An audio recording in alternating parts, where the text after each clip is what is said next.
and we'll just wait for a couple of more people to join in. I think there are a good number of registrations, so great. But how's it going otherwise? All good. Oh, that's good to know. Yeah, I think. I had a friend who was interested, and she's an avid mythology thing as well, fanatic as well. I think she didn't manage to register. Will it be okay if I share the You link? can share the link and just ask to join. It Yeah, was something. Hi, Avni. Good to have you join in. Hi, hi. I'm so glad I can join. Yeah, I'm so glad you could join too. Hello, Dhananjay sir. It's good. Hi, Anupriy. Yeah, so good to see you join in. Good, yeah, thanks. Yeah, I'm so glad. We're just waiting for a few more people. Okay. Good to see Ruchi. I think Ruchi is also here from Cobalt Yeah, Blue. hi, Anupriy. I'm here. Hi. Yeah, so Ruchi, I've just We are matching today, Anupriy. I know. I was thinking about the same thing. I think I've started sharing it live on YouTube also. Yes. Yeah. Great. I think we have a few more people. We had a good number of joinees registering. So it'll be great to wait for a few more minutes and begin. Yeah. So by the way, just till that time, I want to know how's it been going for everyone else. Dhananjay sir, you can also tell us how your weekend is going. I'm doing some sessions on the Bhagavad Gita on Instagram. Oh, that's nice. Yeah. So there's third Adhyaya is going on. There's quite a bit of enthusiasm there. But the challenge is to put it on Instagram format.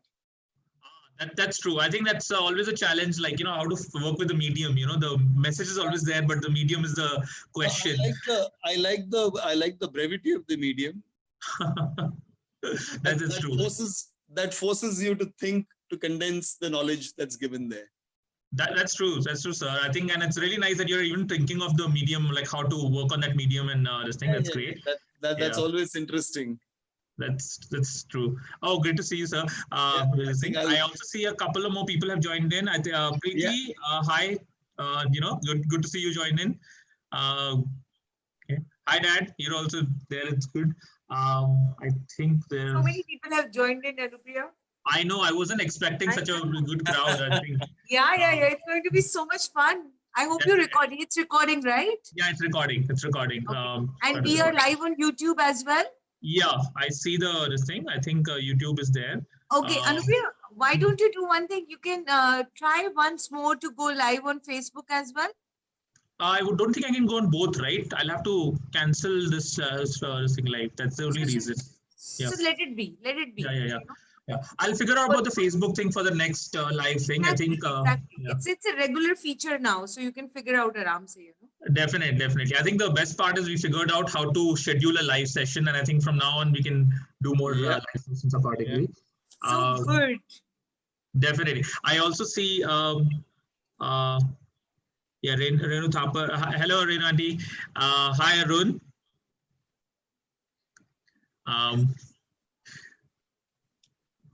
So yeah, I think we have a good this thing. We can start beginning.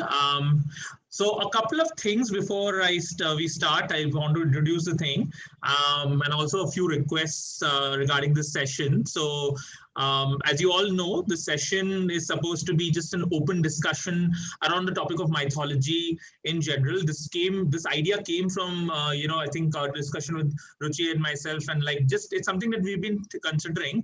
I had been postponing this for a long time because it was something that I was a little apprehensive of, how will we manage.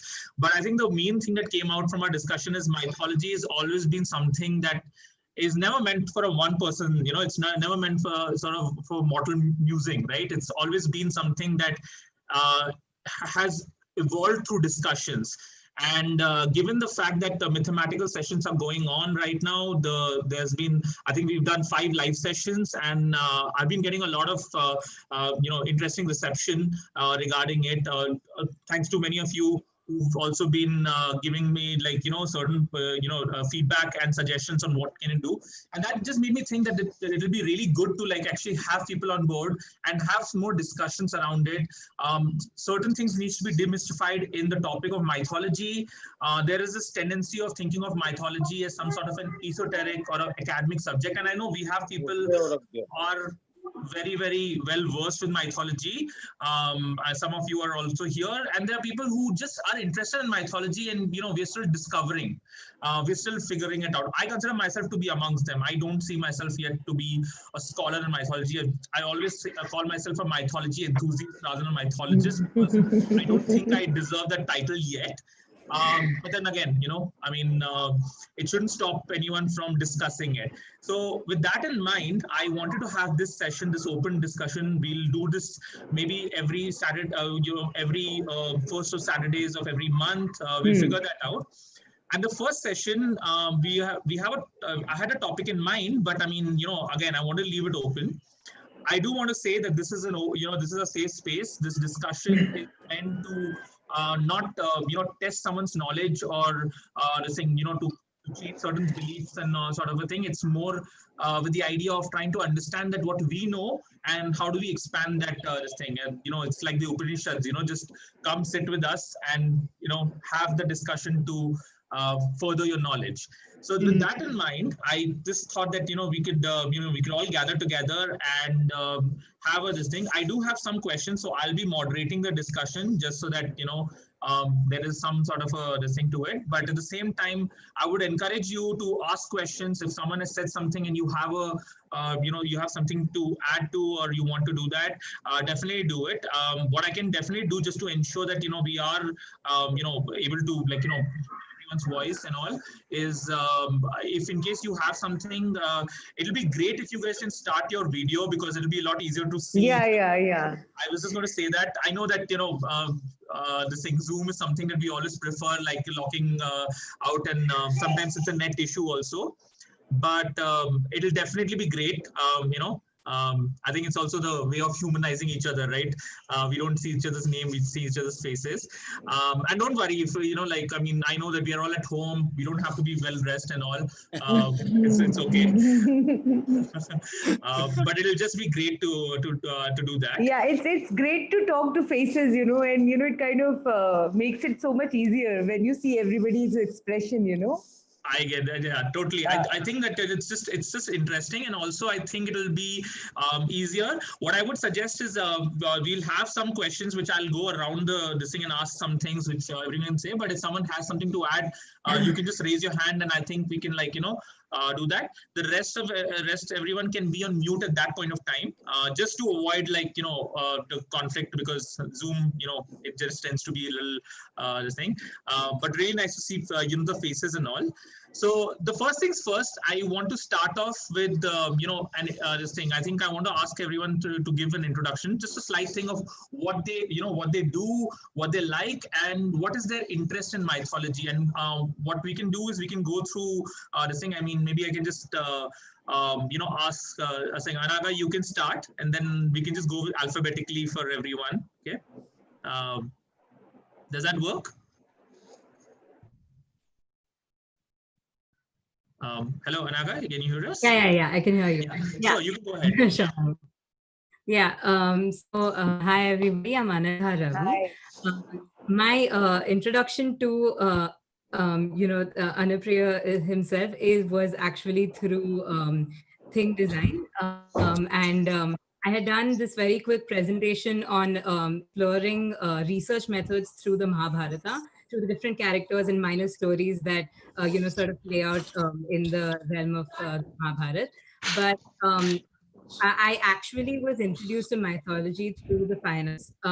I am a Carnatic music singer, and I'm also a trained Bharatanatyam dancer. So that's sort of where my journey started. And my entire idea of or interest in mythology mythology was essentially because I used to see, and I used to mainly enact or sing or dance or even, act these stories that somehow people used to say are of times that we don't know whether they're real or not. And they used to talk about how these are concepts that it signifies something, but nobody ever told us what, and they never let us ask why. So, it sort of started there. And then I realized that there's actually a lot of universal relevance that we can draw from these stories and the different symbolic gestures and characters that they talk about. So that's sort of where my journey started. And I then did a diploma in dance, music, and theater, where I understood more about the Natya Shastra. And then from there, I started studying different mythologies as well around the world. So I sort of dabble in everything, but I'm by no means an expert of any sort. That's interesting. Wonderful, That's wonderful. really Yeah. wonderful, Anaga. Great to know that introduction, and I know we've spoken a lot. So looking forward for today's conversation.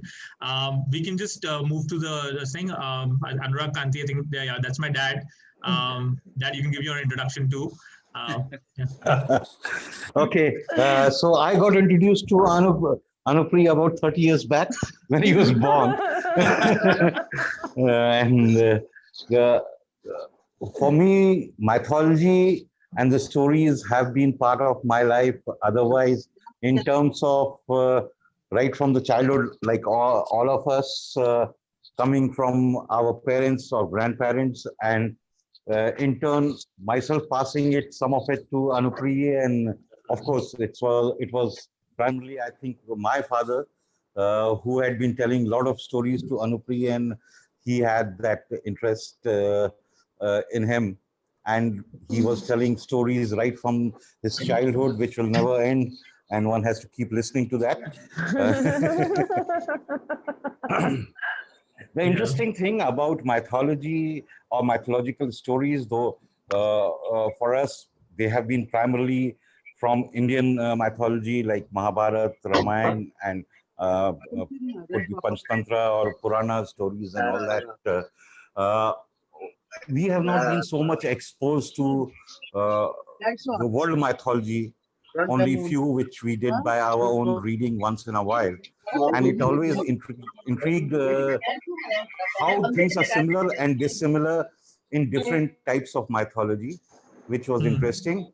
Though I couldn't pursue this much during my career or along with this, except reading once in a while and knowing more about it. Now I hear much more about it through Anupriy, and I think I'm also learning a lot of new stories about it and finding it very interesting.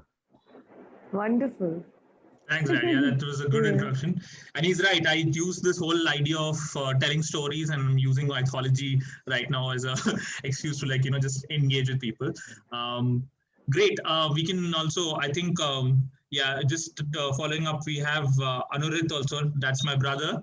So yeah, I've kind of used my personal, equity to get people on this also. Anurit, you can give your introduction before we move ahead.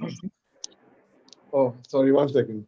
Yeah, so hi, I'm Anupriy Kanti. I'm currently a sustainability professional in India's leading renewable energy company. I'm in the sustainability and environmental field. And yeah, as my brother said, we were very influenced by our childhood stories regarding in different elements of mythology. Mostly they were Indian, only Ramayana and Mahabharata, but that piqued his interest a lot and me and mine interest as well. But yeah, it's great to hear.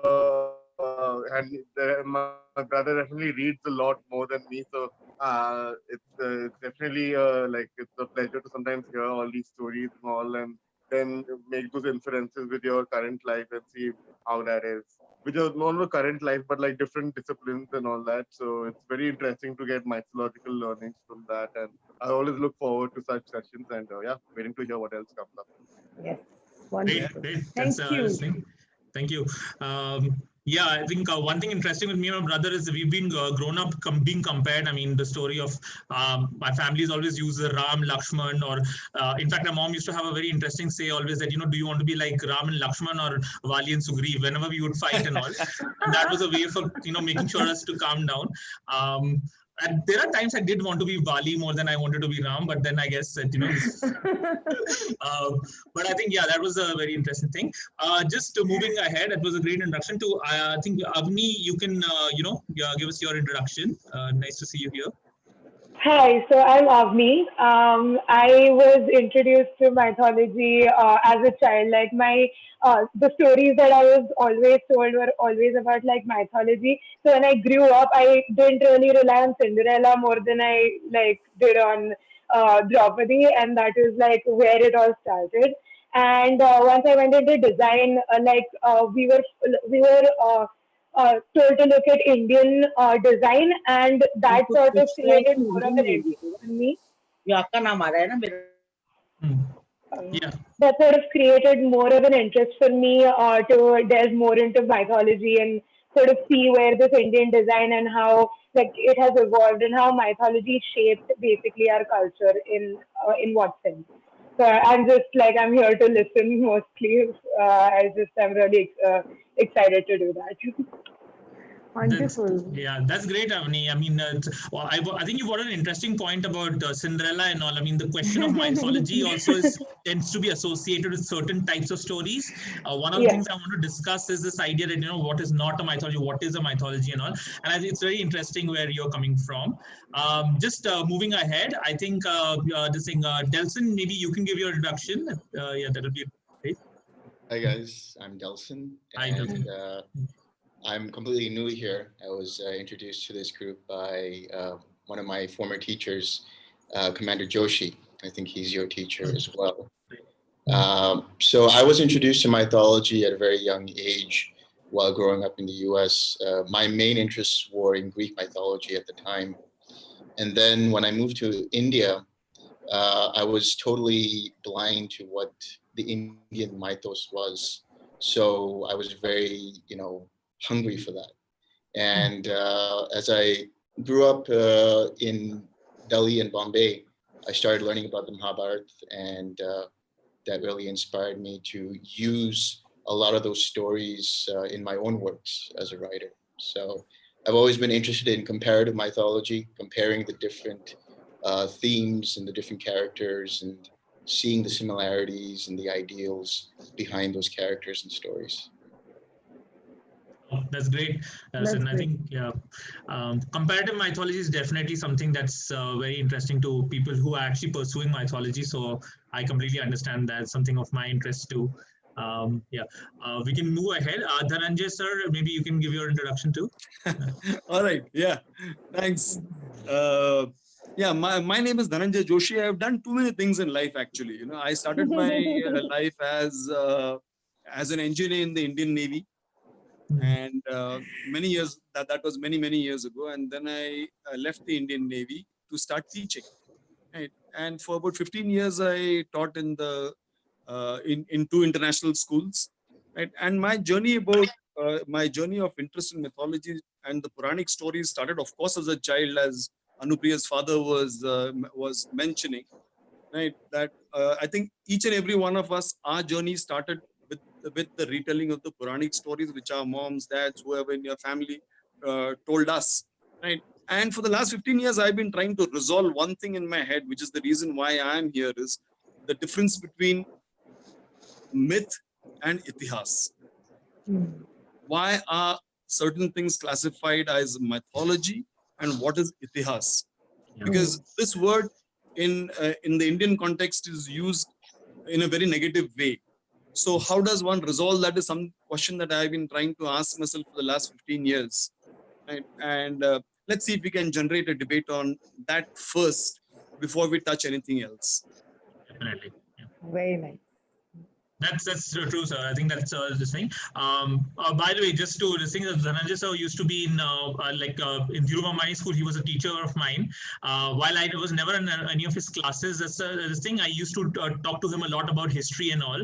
And I think we reconnected just a couple of years back when, again, I think I was working with Cobalt Blue, and I think we kept missing each other and meeting up and all. But this topic about how we're discovering mythology, and a lot of debates debates and a lot of questions that came in.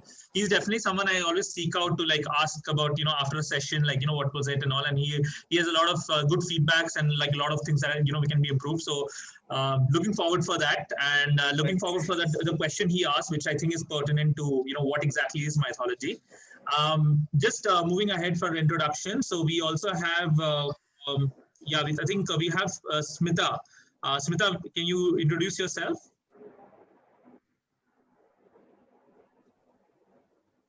Smita, I think you're on mute. Hello, everybody. I'm Smita from Singapore. I'm into global e-commerce business and tied up with some MNC companies and doing the global marketing for them.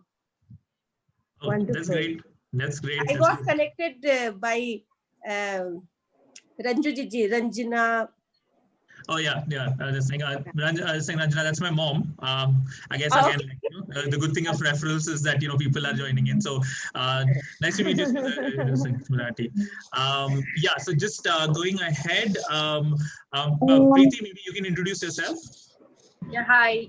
I'm Preeti. I'm a content creator. I met Anu back in junior college, and I've been following what you've been doing through Cobalt Blue. It's pretty interesting. I think for me, my journey with mythology has started at home because the texts, Rama and Mahabharata, were introduced at a very, very young age, and my grandfather used to read me stories every night. So that's where it started. And my journey with it has mostly been through fiction, which is interesting in a way because I feel like every part of fiction is kind of derived from some fact. So that's where my whole fascination with mythology started. And this is really cool. I'm really excited to see what you've got in store over here. Definitely, Preeti. Preeti is also a traveling, as she's a content writer. She's a travel blogger, and she has a good following there. I think you all should check out her this thing. I keep following her actively. What's very interesting is the countries and places she's traveled to. She once I met her, she was talking about the historical and the mythical overlay that has there. So looking forward to see her opinion on some of the things, because that will also be very interesting to know. Just moving forward, I also have Varnika. Maybe you can introduce yourself. Hello. Hi. So I'm a second year finance student, and my introduction with mythology, like everybody, is started from home. I think myths are a way to live a culture, a particular time, without actually being there. Because mythology is made by a culture, while fiction is written by one person. That's interesting. That's an interesting definition. Very, very interesting definition. Yes. Yeah. I would love to discuss that more. Definitely, we'll this thing. But thanks for that introduction.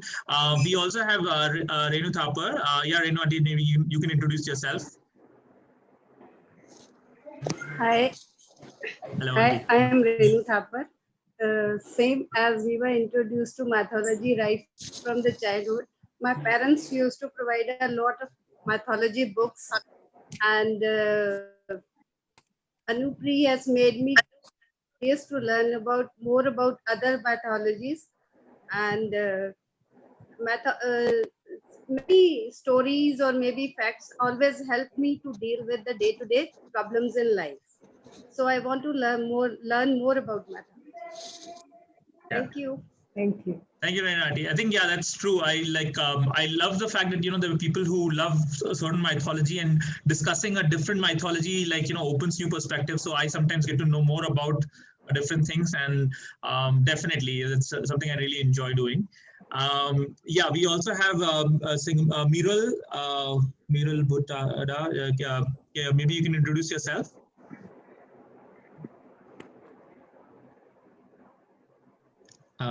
Hello, Miral. Hello. Maybe you can introduce yourself to the group.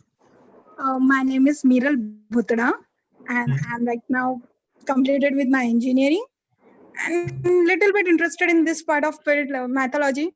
Just everyone came to know from home, and I love to just get more informations regarding our past, what we were, what we had. So just join this to know more about it. That's it. Thank you. Great. Wonderful. Thank you. Wonderful. Thank you. Yeah, we had a couple of more joinees that had come in. Aditya, this thing, maybe you can just introduce yourself to the group before you guys. Yeah, surely just give me a minute and I'll be with you. Just a minute. Sure, sure. We can move ahead to You Arjun. move ahead with someone else. Yeah. Yeah, Arjun, maybe you can introduce yourself and what you like about myths in general.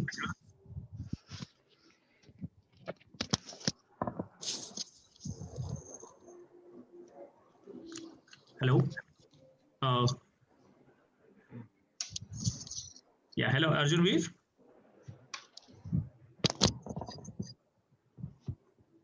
Okay, I think there is a lag there. Sure. I think it's just good to know this introduction, and it's good to know that we're all coming from different facets of life with different understanding and expectations from mythology. That is actually the thing, and I think so. I want to I have a few questions that I wanted to kickstart that will be interesting to ask people their opinion, and feel free to follow up with a question that if you have sort of a thing. Obviously, the main question itself.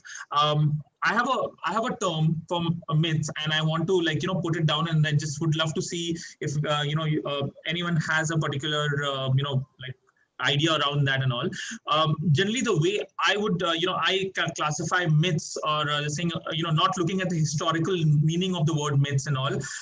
There are three ways a myth can be the word myth can be seen. Myth is a truth that is going again that stands against the test of time. Myth is a stories that have some sort of a sacred or symbolic meaning, or myth is some sort of an experience that completely evades any sort of empirical explanation and all. So truth, stories, and experience. That is the thing, and I want to maybe perhaps know someone's opinion on this thing. Dhananjay sir, yeah, you can just tell us what you think. Yeah. I want to just correct a little what you said was I think the origin, because in my research, what has happened is that the word mithya is as opposed to tathya. Right? Yeah. Tathya in Sanskrit means the truth, and mithya is something that is opposed to tathya, right? And in fact, in the third adhyay, one of the shlok of the third adhyay of the Bhagavad Gita says, "Karmendriyani sannamaya aste manasa smaran indriyarthan vimuddhatma mithyacharasa uchyate." The first mention of the word mithya comes in the Bhagavad Gita, right? Okay. That's the first meaning. The word is the mithyachar. Mithyachar comes as opposed to tathya. So mithyachar is used always in a very negative way, and it's not a. When it says mithya, that's from where the etymology of myth is actually from there. The etymology of the word myth itself is from there, because it has a Sanskrit origin which says mithya, and Sri Krishna says it as mithyachar sa uchyate, which means actually the context there in the context of that shlok is that the one who is restraining himself from taking action but is still a slave to his senses is a hypocrite. That's what that Sanskrit shlok just means. So the entire thing is in a very negative way that the word mithya is literally calling someone a hypocrite is what is mithya. So mithya has got a connotation of untruth to it. That is okay. So that's my point number one is that. Then secondly, I find I'll just take 2 minutes more. Sure, go ahead. Don't mind this. And when we were researching for our history book, which we did on Operation Red Lotus, it's called Operation Red Lotus. So about 8 years ago, when we were researching for that book, we found that most of Indian history is living history. We as Indians don't consider our history to be dead. Right? It's not something. It's something that lives with the people, and therefore the emphasis in our context is a lot on word of mouth kind of history. Right? Word of mouth kind of history lives with the people. So something that's not there in the textbook is there with the people. Right? Okay. So a lot of our things are carried forward by word of mouth. Right? And something which is very different from other civilizations of the world, where history is something that's written because it's dead and forgotten. For us, the word itihas is something that happened now. It's still happening now. Yeah. Right? Itihas. So therefore, therefore I am yet to arrive at a conclusion of what this word mythology really means, because I think there's a very, very negative connotation to it, and the earliest, like I said, the earliest reference to it for me I found in the Bhagavad Gita. Right? It talks about mithyachar. Right? So, mithyachar is opposed to tathya. Right? So these are the points I want to raise at the beginning, and I'm yet to arrive at the conclusion. I mean, I'm trying to figure this out for the last 10 years or 10 years odd, right?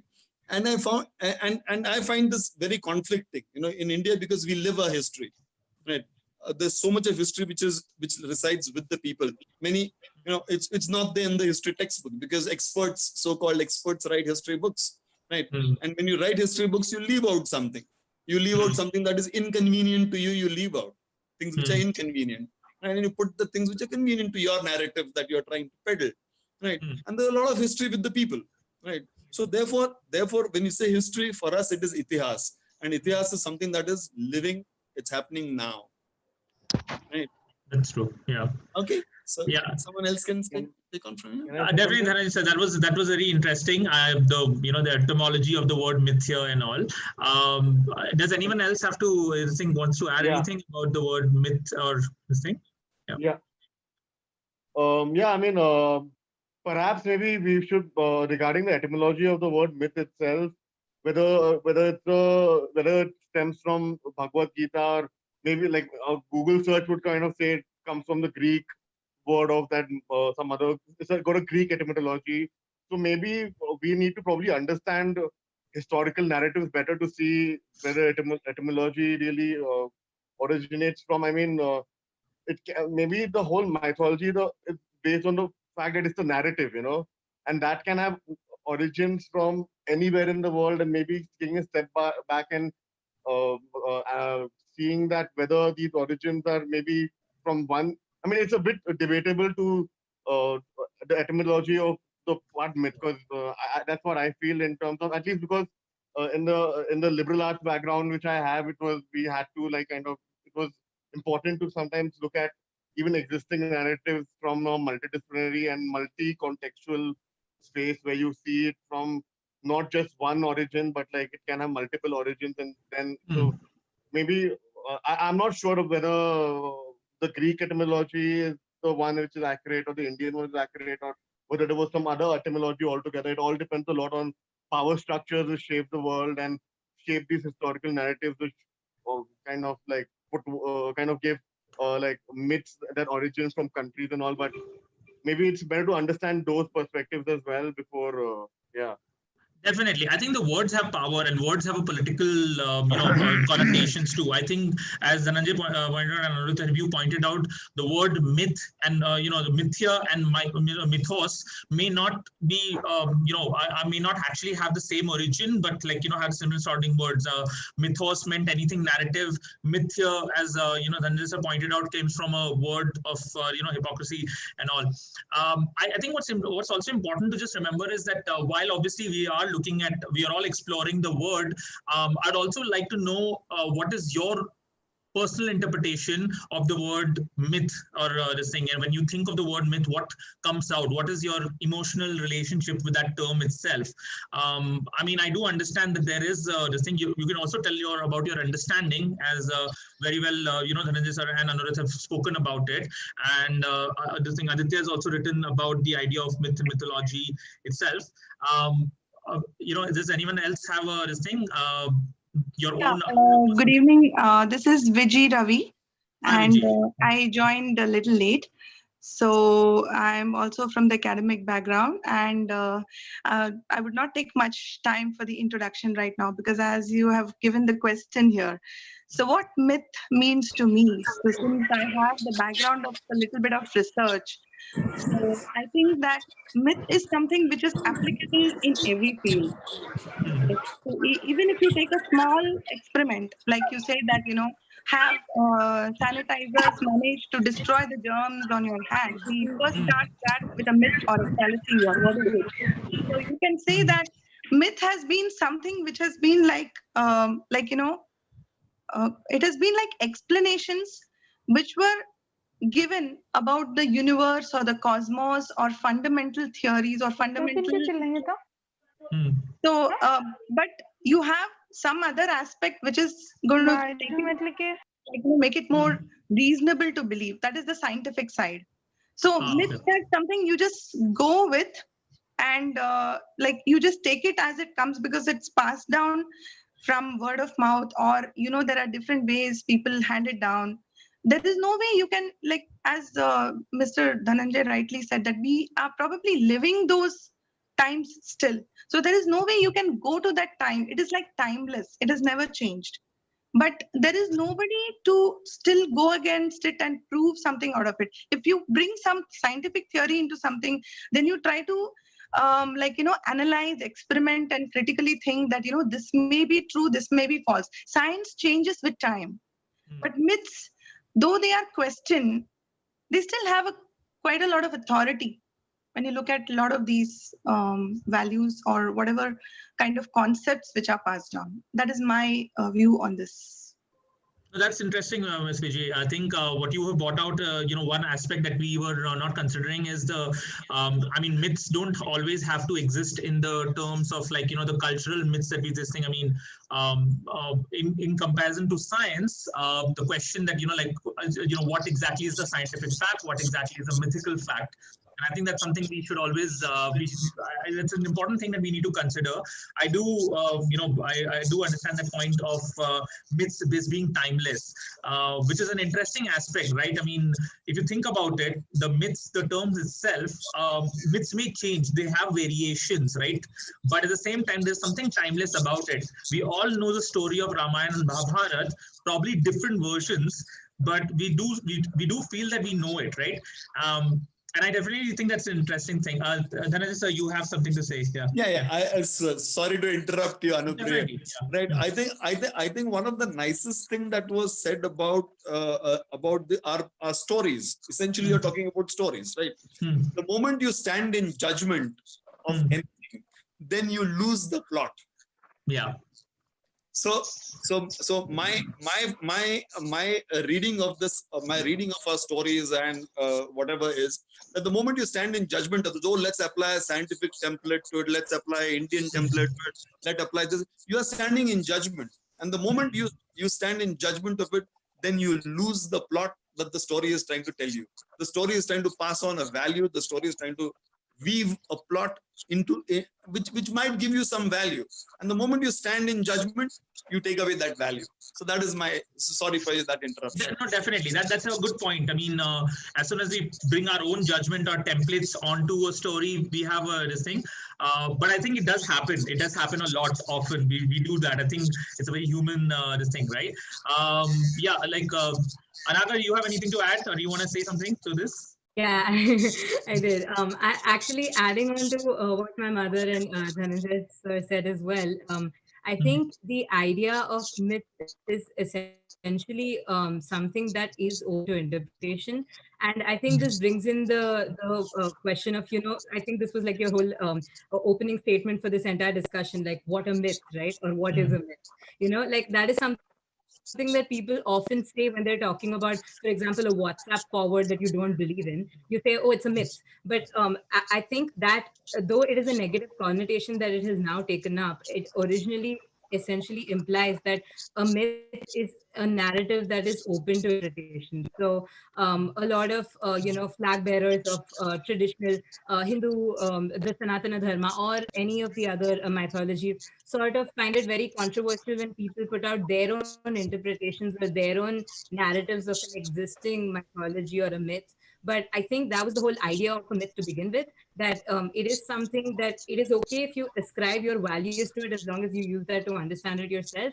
But to go against, like, to sort of say that it is controversial to interpret a myth would probably not be the best way of looking at it, because myths are not religion. Myths are more than religion. Yeah. So yeah, that's my idea. That's true. I think it's very hard to completely tether off myths from religion, but at the same time, in most of our conceptual understanding, myths, I mean, we can think mythology, but we want to move away from the word religion at times. Sometimes, you can't avoid that comparison. But that's an interesting point you mentioned. I think One of the things you mentioned about the negative connotation, I think that's a very interesting point. I think, as Dhananjay sir had started off the point about the word, the negative connotation when myths obviously coming from the Indian, the Indian word, this thing, mythia. In the Western world, this is something I just want to bring up.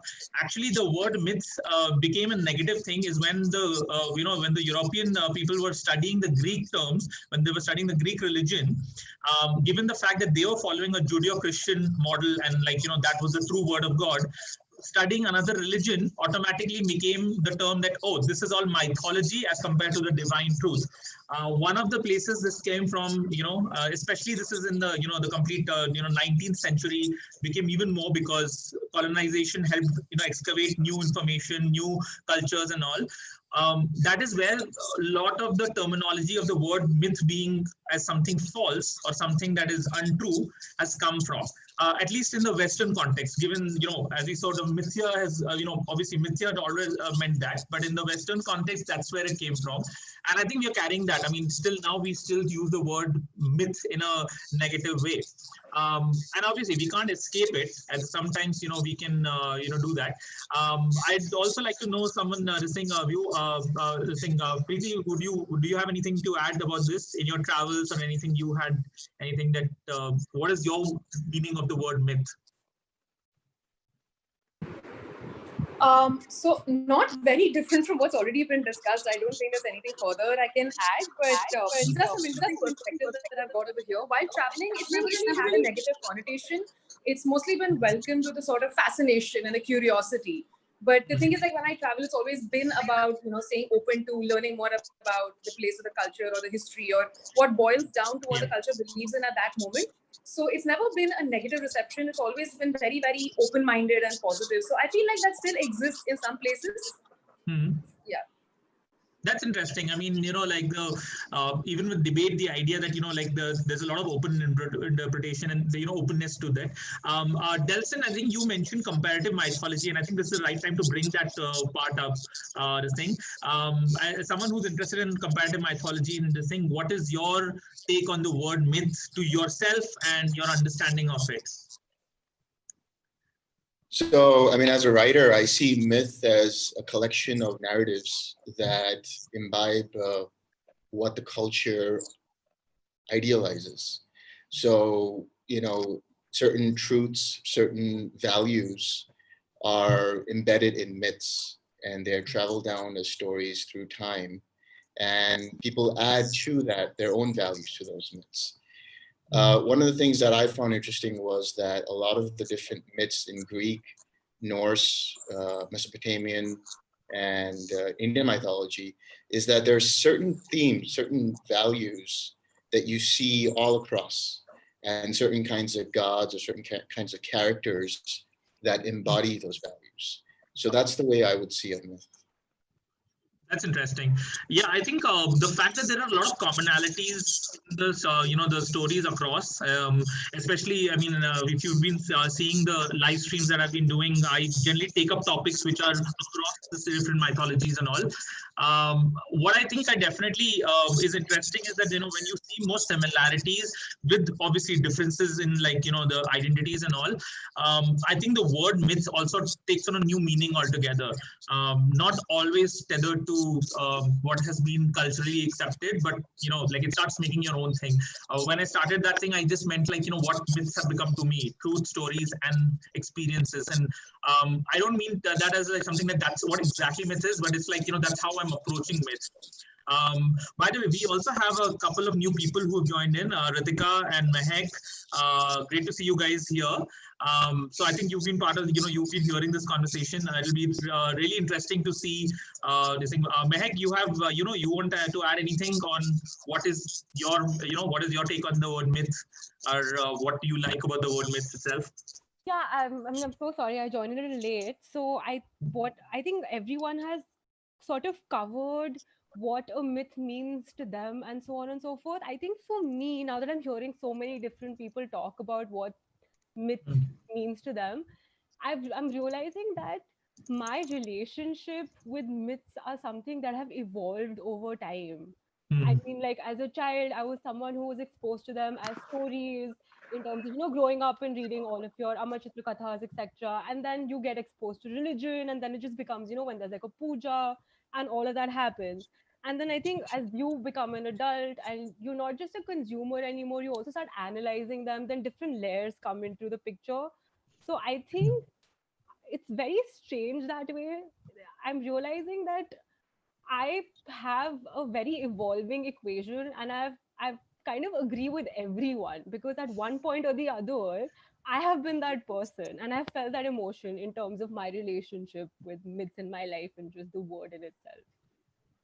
That's true. I think I completely understand where you're coming from. I mean, we've had many discussions ourselves, Yeah. especially as people who work within content. This thing. I think that's an interesting point, that while myths evolve in history, they also evolve within us, right? I mean, the meaning itself takes on this thing. As we can see, in years, he's still not finding that one, like a very convincing argument of what myths should mean. But at the same time, it's changed, sort of a thing, and we all have a growing, relationship with that term itself. Ritika, do you have anything to add? This thing, I know you also have been speaking of this area and all your interests, and what is your understanding of myth itself? Hi, Anupriy. Hi, everyone else. It's a pleasure to be around. Actually, I have just had a death in my house like 5 days ago, and there are I just can't help but just think about all the rituals that are performed when a person dies, and there are.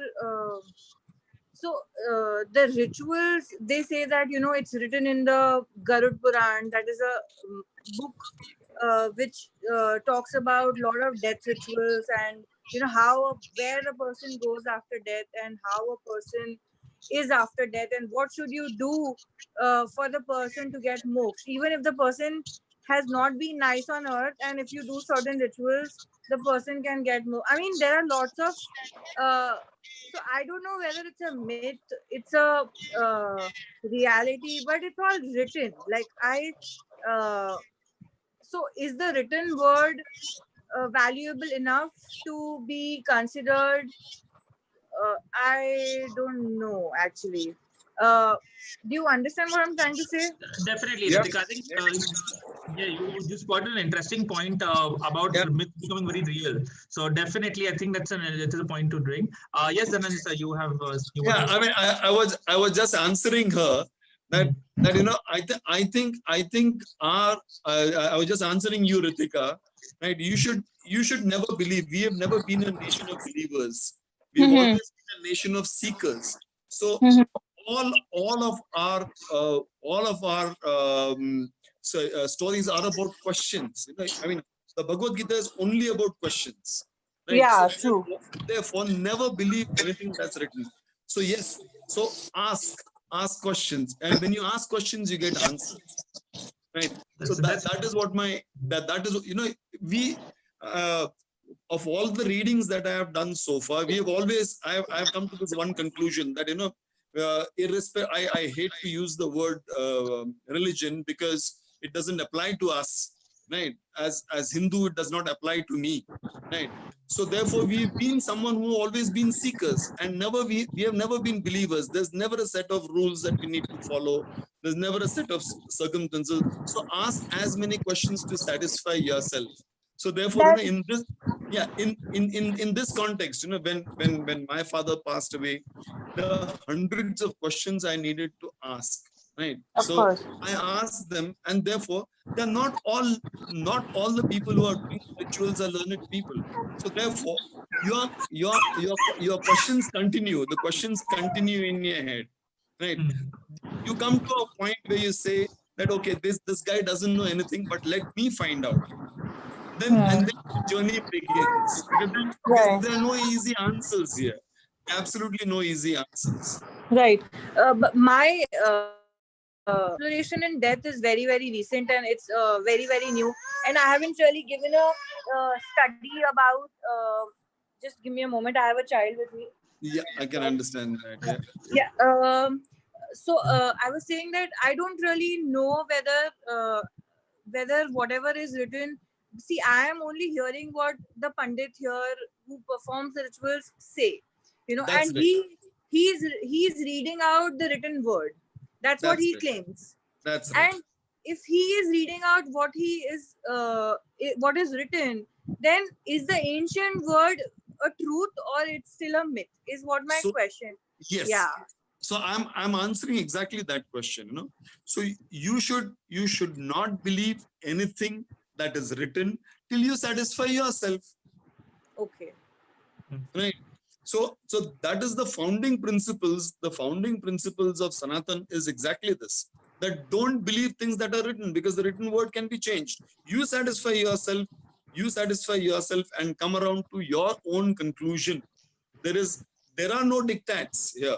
There is no written word, right? So you satisfy your curiosity in whichever way you want to, and therefore let's all embark on this journey of asking more and more questions rather than believing something that's written, because we are not a nation of believers. Right. Okay. Yeah. So yeah, I think this goes to one of the questions I had. I think yeah, there are a couple of people I just wanted to ask their opinion also, just to like just the thing. Just saying, Ms. Renu, like, can you do you have anything to add about what is your this thing? I know you're interested in mythology, but what is your take on the word myth? This thing. Do you have any opinion on that?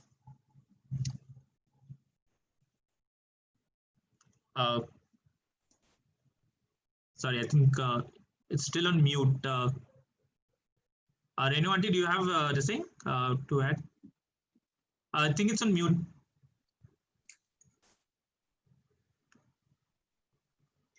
Once again. Can I go?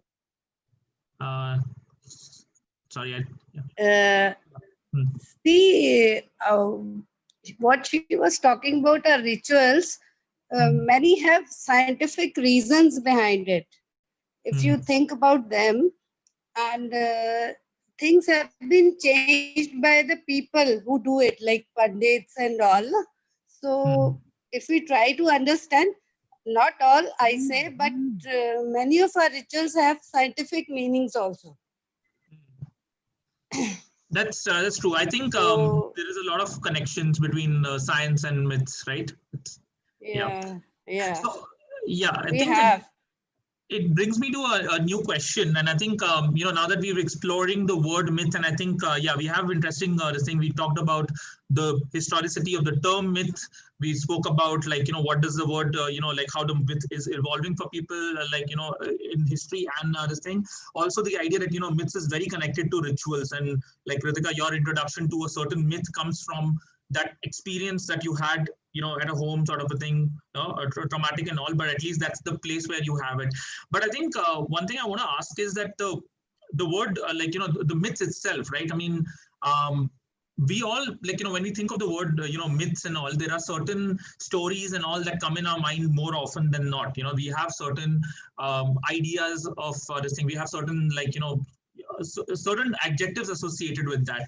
So I would love to know people's opinion on like which is their favorite myths that comes in their mind. That when I say favorite, it's something that you like, it's something that you revisit a lot often, it's something that you discuss a lot.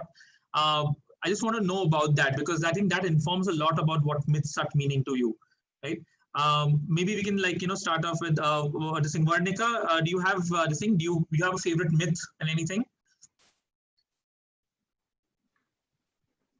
Yeah, I really like the myth of Pandora's box, Hercules' 12 labors, the myth of Izanagi and Izanami, because they are, especially Pandora and the myth of Izanami and Izanagi, they are the myth of creation of the world. And they're basically explaining how the world started and made, and related to, basically it's like primitive science for people at that time. That's true. Yeah, definitely. I think Japanese and the Greek the thing myths you mentioned, they are pretty interesting. It's interesting to see that when you spoke about your favorite myths, it comes from a different religion. Anyone else? I mean, like what the thing. Dad, what about you? What is your favorite myth? I know, like we speak about myths a lot, but Yeah, see, for me, okay, because I've been more relatable to me, and right from beginning have been hearing more of it. I find Mahabharat as a this thing very a complete set of stories and characters, and with layers within layers, which are there. So that is a very interesting part for me, and you can keep studying and still get to know many more things every time as you dwell deeper into it. But per se, what I would say that like earlier, there was some this thing on rituals and all. I think rituals were uh, prescriptions at that time with the realities of that time for other people who may not understand everything. So rituals were created, and many of them may not have that relevance or scientific reasoning which is valid for those as of now, because things have changed, and there has been a certain kind of progress and all. But that must have been the actual reason for people to do certain things which are good in terms of the knowledge at that time and things how they should happen. So they were there was a relevance at that time. But however, myths, like we have said, uh, they keep living on, especially in the scenario of Indian myths. We are still living it. A lot of these Greek or Norse mythology, they, they have at certain time afterwards, there has been a stop, I would say, in that growth of that, maybe because the cultures and religions and everything changed, and earlier myths were discarded from the regular narrative. Whereas the difference here is that same thing is still going on, and uh, there's so many ways to interpret it and take it to yourself. Like Dhananjay has also mentioned that if you get into certain aspects and fitting a Western template to those ones, perhaps you lose the plot. So that is very important to remember, that we should not be trying to putting a particular kind of template to see the validity of that, because the idea of it is to pass on certain values or lesson through this thing. And as long as that is getting done, I think they are serving their purpose. That's interesting. I definitely understand the chain of thought saying. Though I do I have something to say though. Yeah, Ritika, you can go ahead. It's a very different, actually. It can also be termed as superstition. I don't know, the very recent thing that I believe in it is कि Saturday को कुछ भी नया काम मत करो. Like, Saturday को कुछ नया मत खरीदो. Is it a myth? Is it a reality? I don't know. But I have had an incident where I've lost my wallet on a Saturday, a new wallet probably, and since then I have been believing this. So, does your myth become reality when something just becomes I don't know how to explain this. Okay. Can I say something? I think, Ritika, that is your reality then. Yeah, that's yeah, what I think that's the point about superstition is true. Yeah, like I mean, it's okay. But is superstition also part of myth? Is a part of myth? It can be. I mean, see, again, one of the things I would definitely say in this group is that, the question is not about whether it is objectively, because I think as soon as we talk about myth, we're talking about a subjective world, So I think the question is that, is it to you, and it can be. I mean, it's an interesting point to consider, like, when does something become a superstition? Does a superstition have a mythological explanation, or a myth, is based on a superstition? I think that's an interesting thing. I do want to, ask the same question. Delson, like I think you're talking about favorite myths, and I think you pointed it out. Is there a particular favorite myth, and what does that make you? What is your relationship with that myth? There's two myths. One is in the Greek mythology of Prometheus. who stole fire from the gods and gave it to mankind, which I interpret as sacrificing himself for knowledge, for upliftment of mankind. And I find that in the story of Adam and Eve as well, with the serpent in the garden who gives them the fruit of knowledge of good and evil. Yeah. So that's always fascinated me. That's interesting. I think you spoke about Prometheus. It's just interesting. A few weeks back, I had actually done like a session on design lessons from mythology, and I took the, the idea of Prometheus as a this thing, which actually gets me to the point of what I think my dad and I think Dhananjay sir were also pointing out, that we should not lose the value. And to be honest, I always feel guilty that I'm losing the value, because I like using myths to make a point. Sometimes metaphors and all. In the topic that I was talking about UX lessons, design lessons from mythology, I was using designers as Prometheus fighting the big bad, this thing, which was really fun for the designers. But I was pretty sure there's going to be someone in the audience who's going to be like, you completely ruined the story of Prometheus and the fire thing. But I think that's the thing. I mean, I do understand the appeal of that story and the creative liberties that we sometimes take to have a meaning. Yeah, I would also like to ask Anaga, I think being in the same organization, is there a particular, I know you use this whole, the story, the research methodology from Mahabharata, but is there any particular myths you have that you love and you love visiting or love discussing and thinking about? I think the myth that I really love discussing is actually the Ramayana. And I know it's a very cliched answer to give, but the reason I like discussing it is because I think it's one of the most, it's one of the first stories you tell a kid, and you talk about like an ideal man and who his wife is and why why they were separated and what happened. And there are these certain I think the value system that is propagated through the Ramayana is like very key, and I think it is also a very controversial one. So and I think that was like that's the story I constantly go back to when I talk to anybody about just myths in general or religion or anything. When you've got to it sort of is the only thing that helps you sort of make somebody think beyond their idea of the dharm purush, or like all these sort of this thing. So that's why I find that story very interesting to always discuss. That's interesting. That's interesting. Yeah, Adurith, you have any favorite myths? I know, like we've like being with me, we've discussed a lot of myths and many times, but your favorite myth and what do you think about it?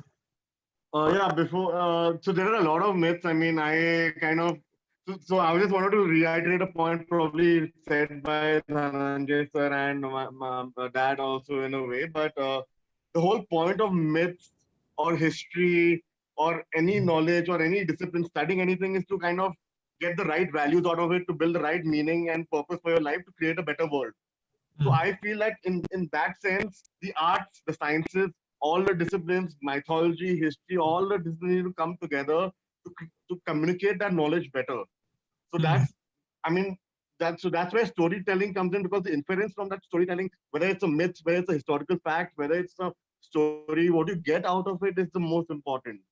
So that's why I appreciate kind of getting into different lenses of looking at the world, and the mythological lens is definitely a legit lens, but there are some issues also which come from just kind of using those mythological lens or rituals as prescriptions. Like you follow things blindly, and if you look at lessons from Ramayana, there are some patriarchal elements to it, obviously, and all, and lessons from Mahabharata. I mean, there are a lot of things wrong with the existing mythology. So the fact is that you should get, like, whatever you like, it should be teaching you the right inference. Like, I mean, you should be inferring the right values from it, and working together to kind of communicate that knowledge better to the world for the right purpose. So I think in that sense, there is no mythology which I feel is like a one wand. I mean, each mythology has so many different aspects of philosophies and values to it that there are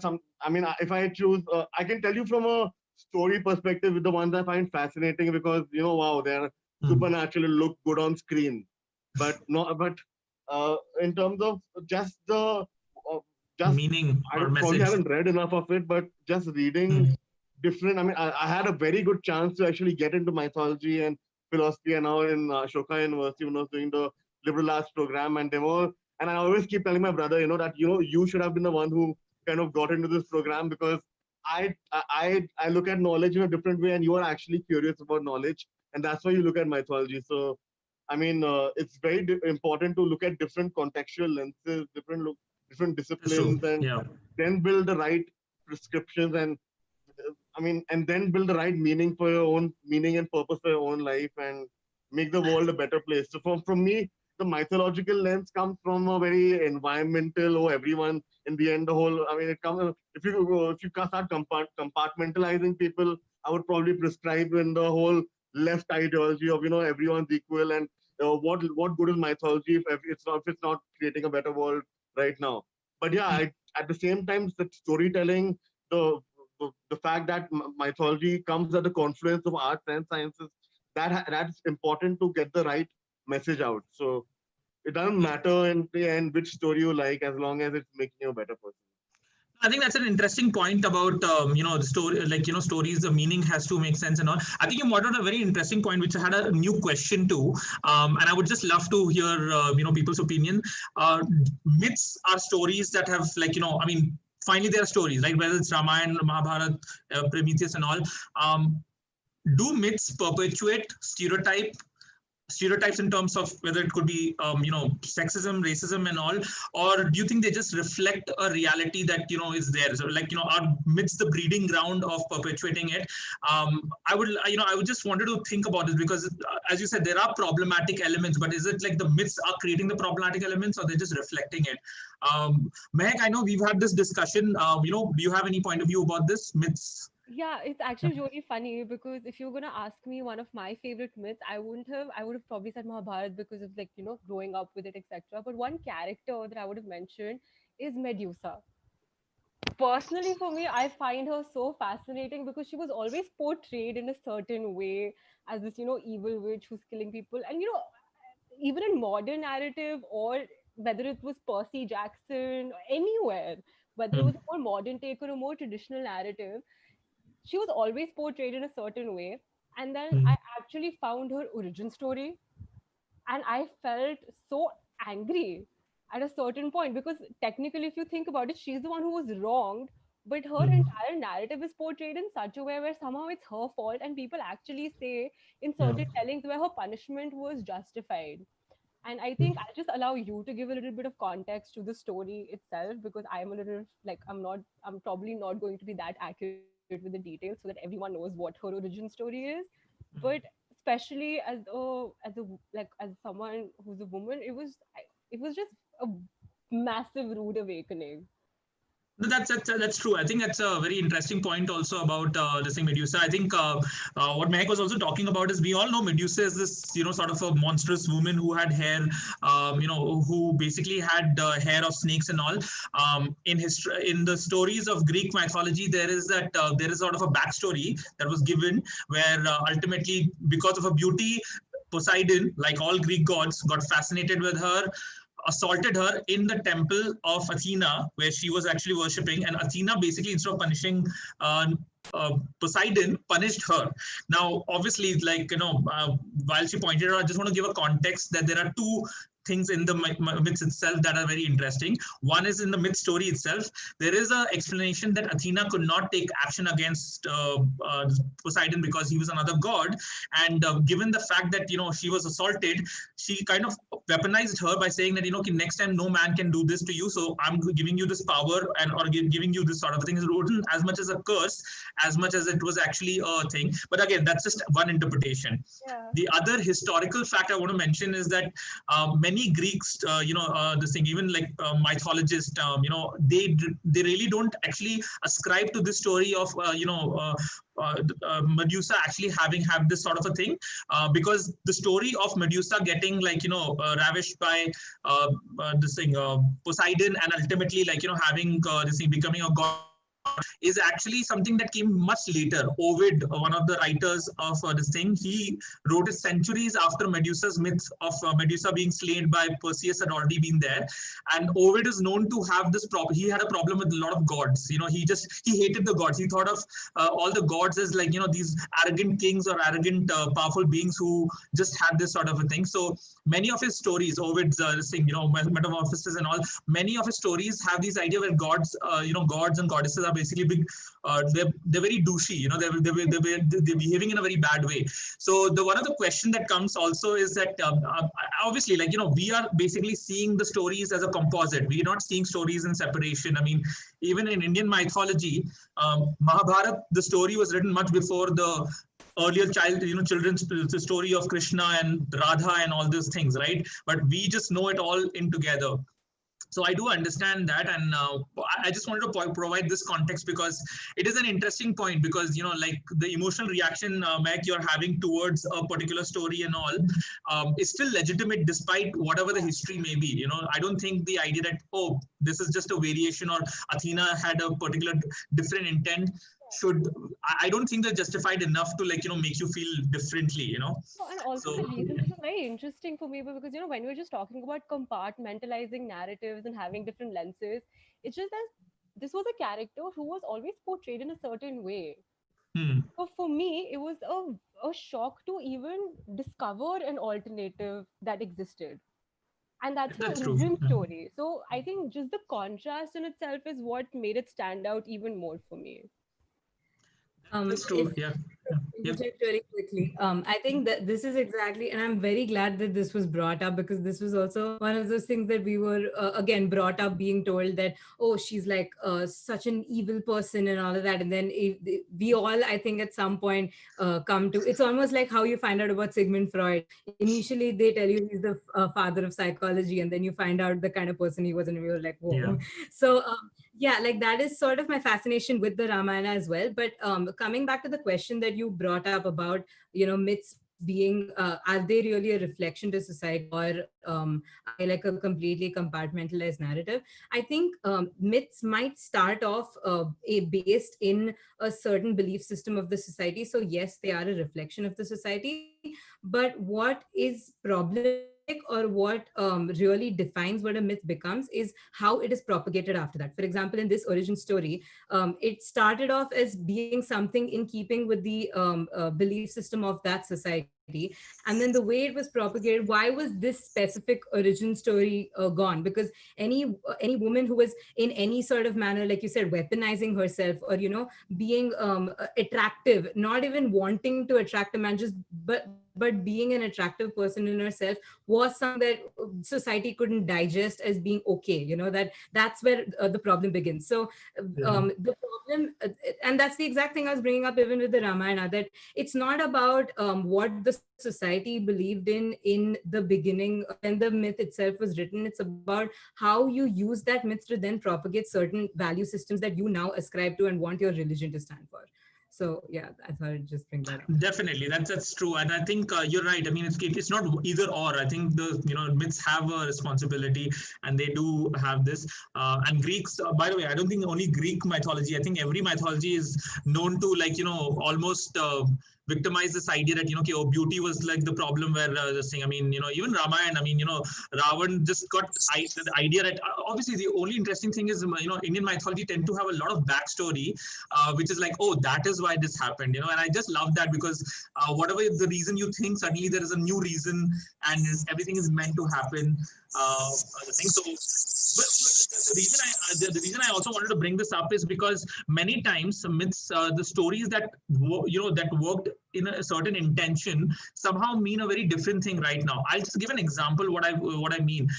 Just think about the Churn. Churn is a very fascinating character in Indian mythology in Mahabharata, right? I'm pretty sure we all have some opinion about him. And I don't think any of us will put him in one category as just pure evil or pure good. In fact, compared to the rest of the characters, it's a lot harder to put Kern in this thing. Our culture and even the stories tend to celebrate his friendship with Duryodhan a lot, right? I think that was very interesting because, the more I think about it, Kern, one of his main one of the stories is that he never stopped the whole disrobing of Draupadi because he didn't speak up, right? And it just makes me think about the current culture, especially the whole Me Too movement, where this whole bro culture or the idea of toxic masculinity, where when men don't speak up for another man, when another man is doing something wrong, makes me wonder that is it because our culture celebrates this kind of a thing, or we are we kind of valorize the friendship, even though the mythology itself was talking about the downfall of him, the limitations of loyalty and all. But I mean, at some level, their friendship was seen in a very positive light. And I just wonder that, is that a reflection of a society where, men tend to group together, even when one man has done something wrong? Again, that's just a, question, but it made me wonder about this, that, I mean, do we tend to take the wrong stuff from a mythology and ascribe it to a culture? Or is it the other way around? I would love to know this thing, someone's opinion. Vernika, do you have anything to add to this?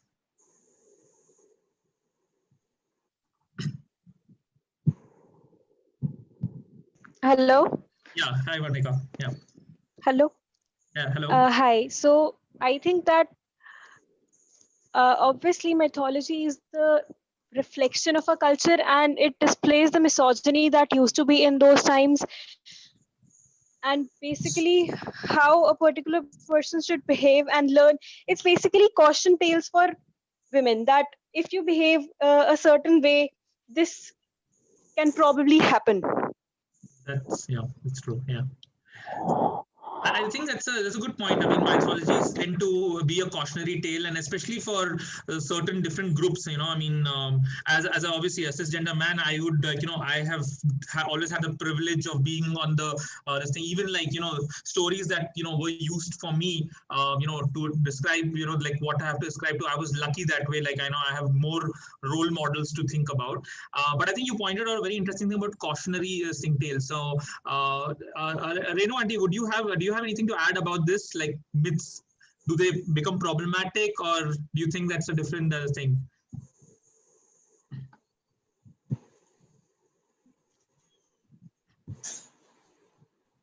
Hello.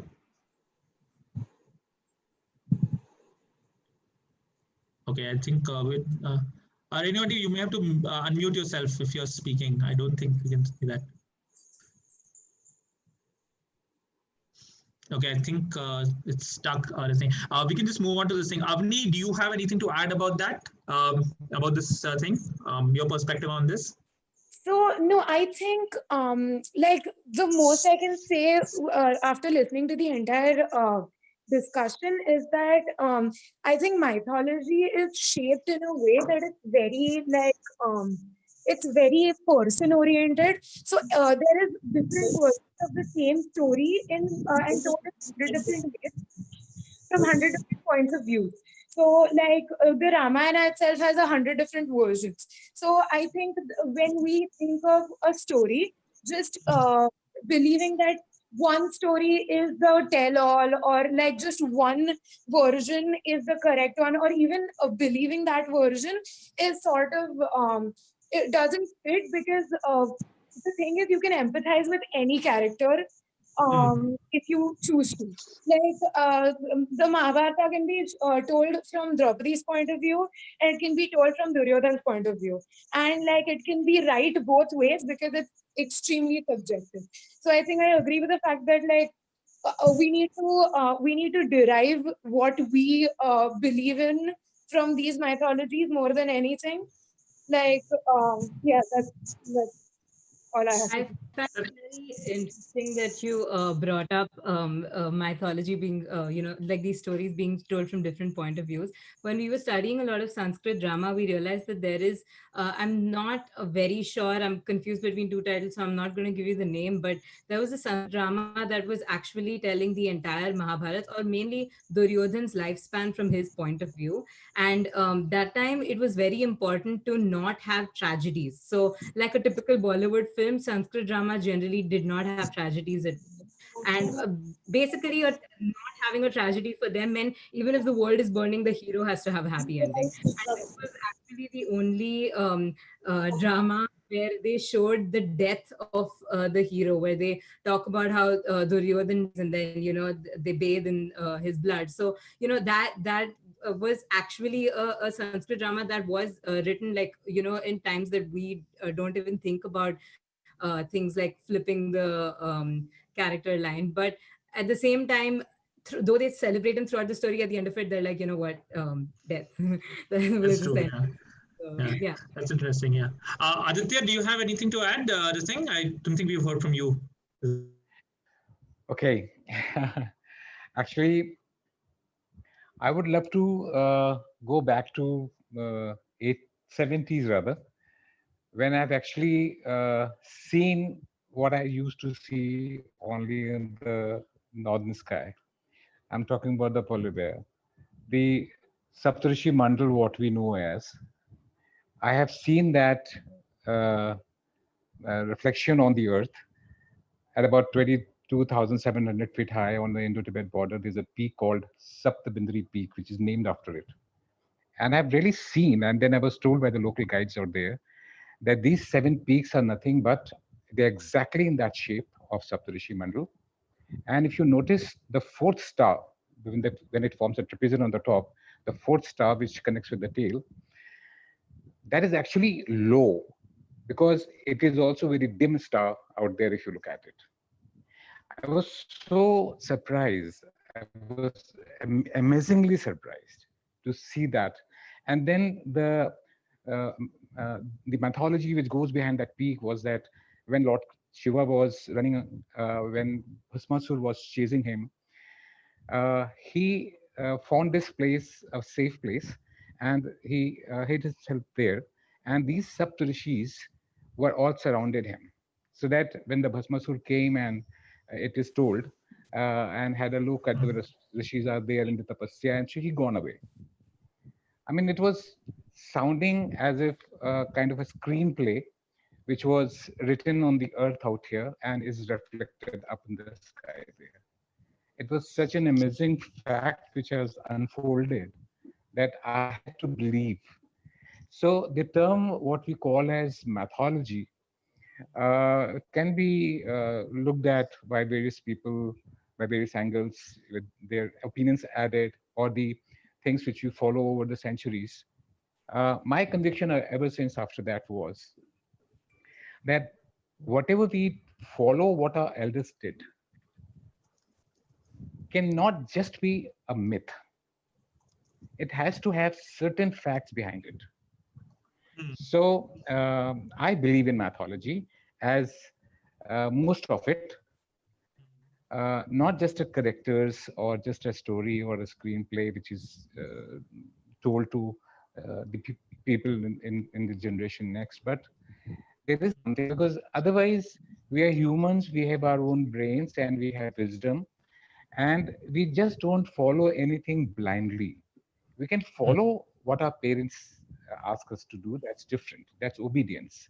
But following something with some trust, and when you are grown up enough to understand things, to analyze things, and yet you follow it, why certain people still go for worships no matter to whichever place according to their beliefs. Yeah. So definitely we need to explore the myth behind the mythology, understanding of mythology. So the certain things in my belief are no more mythological if the certain facts have come about. That's what I have been to say. That's interesting, Aditya. I think what I like what you said about myths behind mythology. I think that's something that we need to constantly explore.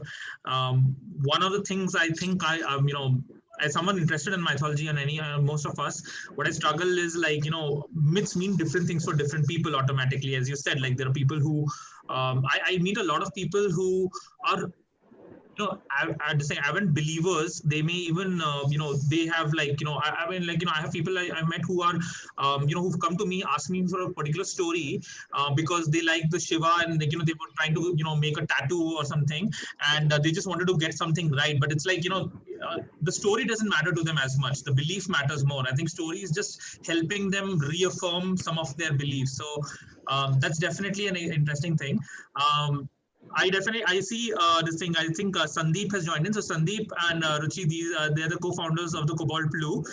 It's very interesting to have them here.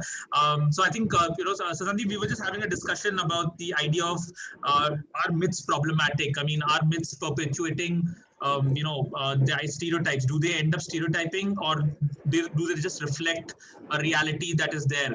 And we got some very interesting perspective. This thing. Would love to know yours. Do you have anything you want to add about myths? Itself. Hi everyone. I'm. Sandeep, we can't see your video. Yeah, I am actually 1 second. Yeah, Sandeep, we need darshan. That's where we need. Yeah. Darshan is very. My face is coming like a mythological character. It's too dark. That's good. Yeah, Sandeep, go ahead. Okay. So yeah, so well, I've just joined, so I missed the earlier discussion everybody was saying. So I am my thoughts could be non-coherent at this stage, but we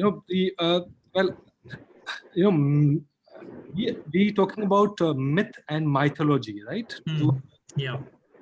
Myth in mythology, right? And yeah, we were just discussing what does myth mean to you, and the question that was floating around was, are myths problematic at times? Do they perpetuate stereotype, especially characters and sort of a thing? So what is your take in that? Do you yeah.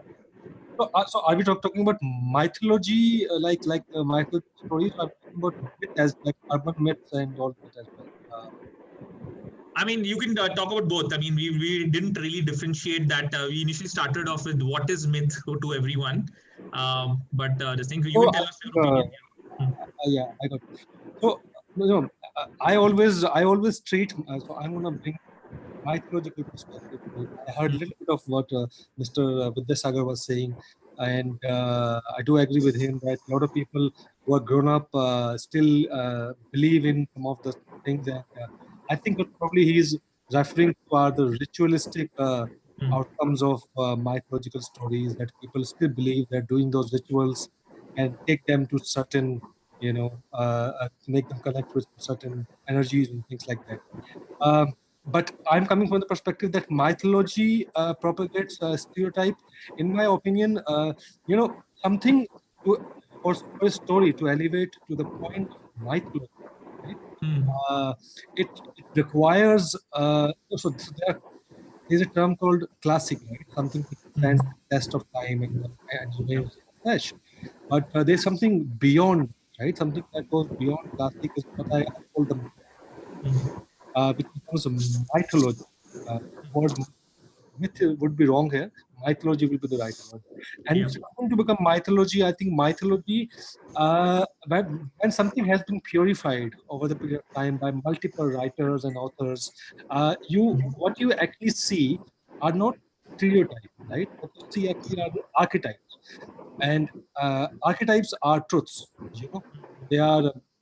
They are symbols that lie in our subconscious mind, and that's why we react so powerfully when we see a hero in a story, because he is representing a mythological archetype of a hero. So mythology, in my opinion, should not, and good mythologies, the powerful mythologies, does not have stereotype. A story becomes mythology when it has gone through the purification of these things like stereotypes and cultural boundaries, and reaches to the point of symbolism. That's why we are able to relate with the mythologies of other countries also, because we can see the same symbolism happening. That would be my perspective on that. Yes. No, that's interesting. I think you're right. I mean, mythologies by themselves. I do also think that I don't think mythologies ever were written or told or this thing with sort of a malicious intent. I mean, it's just hard to imagine that stories that have passed on through centuries could have actually begun with the intent of, okay, we are going to do that. I think it's something that happens over time.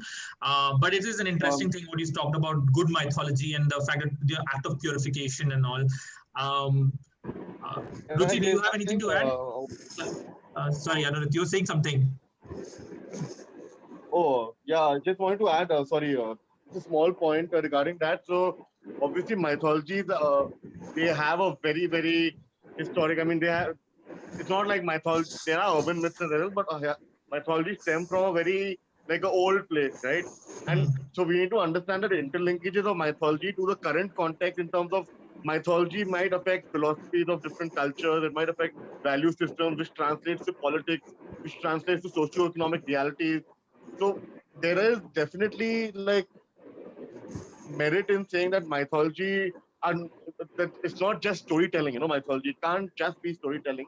There are real life implications of what years of mythology and storytelling have translated to on ground realities, and you can make those connections if you do in-depth research on. I mean, there is a way to form a narrative to those interlinkages as well. I mean, for example, like Patal Lok is a show which I guess we both saw recently, and they talked about the socio-economic strata in terms of what is the Patal Lok and which areas and all.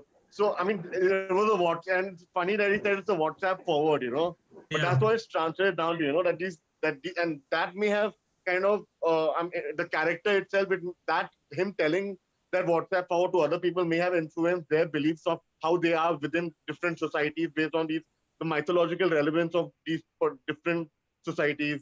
So there is definitely, we need to, the inference becomes very critical, and yeah, I mean there is just, it's just I think it's good to explore those interlinkages as well, the ritualistic outcomes and the economic and every outcome of these mythologies existing over so many years, and they are, as I said before, the lenses to observe this from are too many, and so yeah. That's true. Yeah, I think that's true. I think we need to always associate the fact that mythologies. I always have a very interesting encounter, and I'm pretty sure Sandeep, you must be relating to someone. Even Ruchi, you listening. A lot of people come to me even for this session. I remember a lot of people were like, oh, but I don't know enough about mythology, and there's this always sort of a reluctance, and many times when people approach me to talk about a mythology or this thing, either it comes from a point of view of oh, you have read enough of stuff, and I never feel I've read enough. But more importantly, there are this thing, and a lot of people here also but I haven't read this thing. I don't know about mythology enough. I just know very basic. But then my question always goes to but you know about the Mahabharata, or do you know about Ramayana? They're like, yeah, I know about it. Do you have a feeling towards a character? And they're like, yeah, we do. And it's very interesting that, despite whatever level of knowledge we have an emotional relationship to it. Yes, I think, from a mythologistic perspective, if you end up exploring it, if I start looking at historical stories of what this author wrote about this, I'll have probably different opinions, but we do end up having some relationship, right? And I think what ends up happening is a lot of people, even if a person does not know, if someone who's not even read a single mythology, just hearing enough, they'll have an opinion, and I don't know if I can ever say that, oh, they don't, their opinion or their relationship with mythology is any lesser than someone who's done an academic study sort of a thing, right? Ruchi, what do you have to say? Someone you dabble with both fields? So okay, so I'll give a brief about how I got introduced to mythology. Okay, so mythology is all around us. We've all read it, since we are a child. We've been seeing Mahabharata, Ramayana, everything on the TV. But I never understood what mythology was. Okay, till I met Sandeep. So I knew these things existed. I knew, okay, there are characters like that, and there's stories like that, but I could never put a point ki, okay, this is a mythological story, and I could never differentiate it from a different story, from a normal story. And that is where, my journey began in mythology. So I had read Devdutt Patnaik and everyone, like everyone else, you got introduced to him because he's such a popular guy. But the true meaning of mythology, I understood when I started studying for Cobalt Blue, when we started Cobalt Blue, and and there was this then I realized, okay, there is such a big gap. People are like, they have such misconceptions. They think mythology is something extraordinary. It is not, Yeah. It is something that we are living with, Hmm. and those stories need to be told. And that is where my interest in mythology began, where I realized, okay, wow, this story is powerful, So I am obviously right now a counseling psychologist also. So Yeah. I know the relevance of those stories for people's mental health, Hmm. Those stories have powerful meaning, and those people figured it out long time ago, all those Hmm. things. So that's where my interest in mythology began, So I knew about mythology all my life, but I could never put that word. But then Yeah. when I started putting that word there, I was like, wow, this is like a gold mine, of knowledge and wisdom and amazing stuff. That there are taboos that we don't talk about, but mythology talks about it with this ease, this Yeah. ease. Hmm. So that's the beauty of mythology, and that's my so from being like absolutely a person who had no idea about it to becoming an amateur just like you. I have traveled a long way, in mythology too, in last 2 years. But yes, fascinating world, Anupriya, That's true. fascinating. That's true. Yeah, and I would like to take this opportunity because many times especially since I talk a lot to Ruchi when we are doing the session, Yes. very often she says this to me, she's like, okay, oh, I'm not a mythologist like you, and I find it so weird because for me it's like more of a mythologist, and that brings me to an interesting point. I mean, I've had this conversation with many people, even my parents. I mean, my mom is right here, and what's interesting is that today, like an example, I came across this thing, the whole Odyssey, like Odyssey, this thing, Odyssey, her copy that she had used in IP college and had her notes and everything. And I know my mom never talks about mythology, like she'll always talk about like I don't remember anything, I don't have anything. But when I was going through her notes, I found some very interesting analysis and all. For me, it became a point where I was like, I know, like finally we inherit the stories from our elders. We read this, Yes. but there is a sense of okay, I don't have enough knowledge for me to Yeah. have an opinion. Yeah. And I don't know where that comes from. To be honest, somewhere I do feel that this also comes from two things. One is the political nature of the world right now, where I think Sandeep had put it very interestingly that mythology is becoming more and more static and history is becoming more and more flexible. I really love that because that's true. I think the thing, and one of my interest in bringing different mythologies, especially in this platform and all, has come from this idea where I feel I love the fact that we all have a connection with Indian mythology, but I do feel that sometimes it takes knowing what you are not, or knowing what you didn't have, like knowing Egyptian and Greek mythology, to actually appreciate Indian mythology. I definitely believe that many of us will actually appreciate maybe Mahabharat when we actually read the story of the Norse gods and this thing. Not because of anything. It's I keep saying this thing that for me the mythology is always asking the question of what's your favorite mythology is always like asking what is what is your favorite cuisine. We all have a favorite cuisine. Many of us the cuisine ends up being like, for me, obviously Mughlai food is my my favorite cuisine, but that doesn't mean I don't like having pizza every weekend and all, right?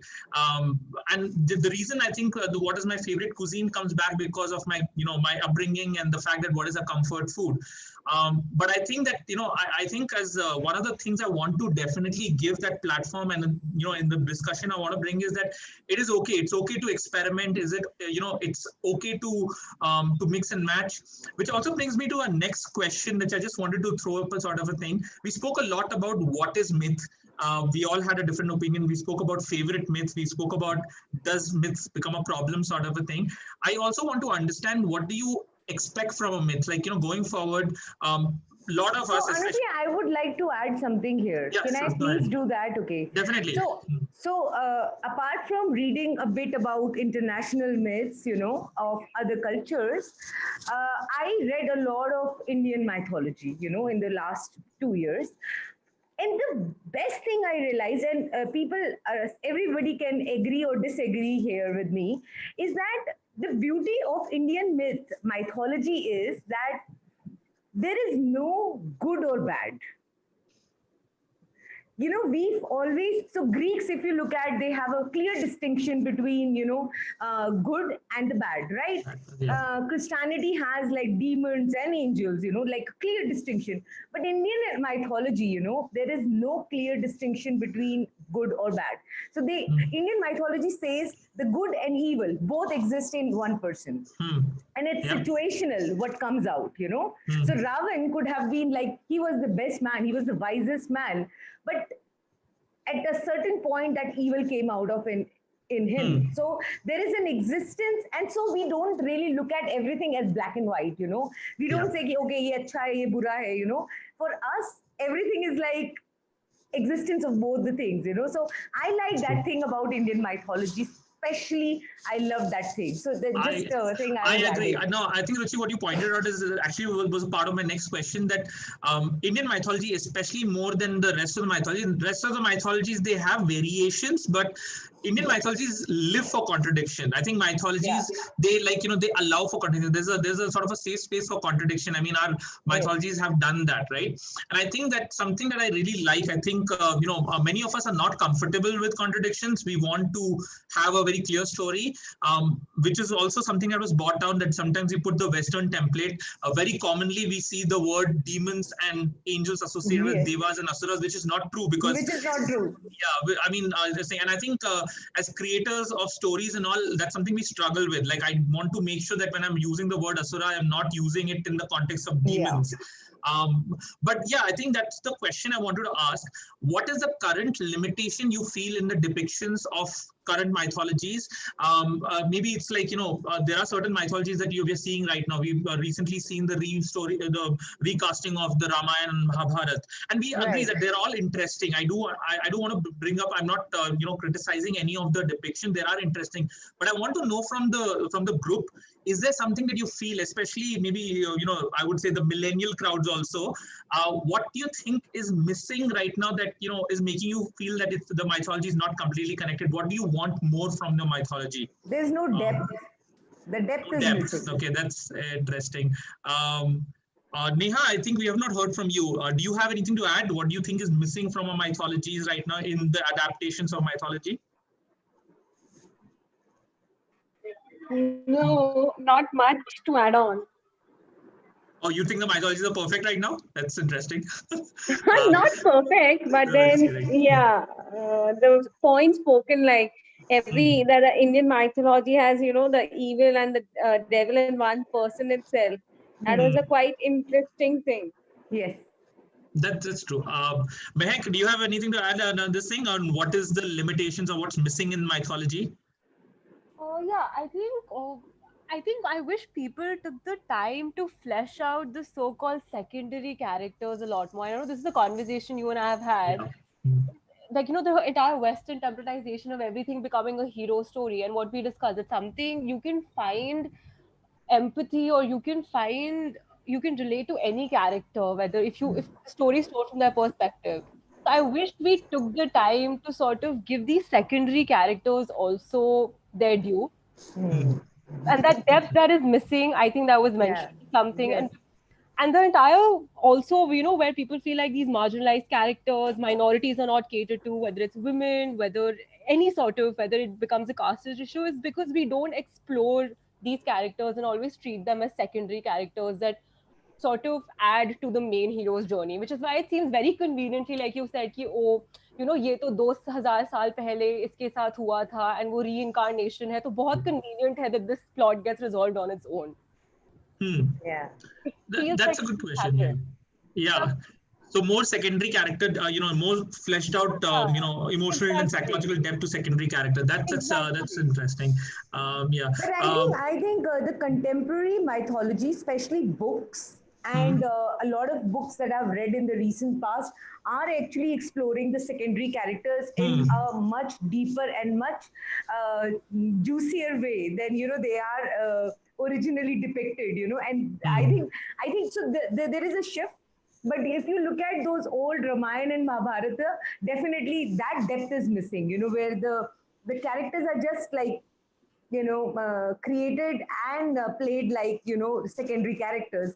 But of course there is a lot of literature now that is available where the Yeah. secondary characters are explored like the main characters and with much more juice in them.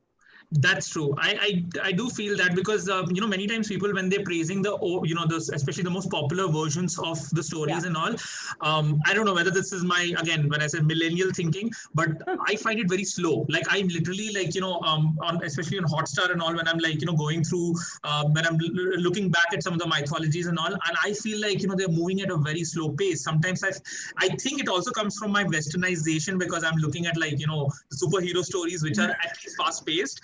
And I get it. That's my personal thing. I don't expect that to be the only way of telling the story, but I do feel that. I do feel like sometimes the stories are not catering to the generation that is coming, or at least they're not they're not doing the balance of it. They tend to they're still moving in that soap opera sort of a Yeah.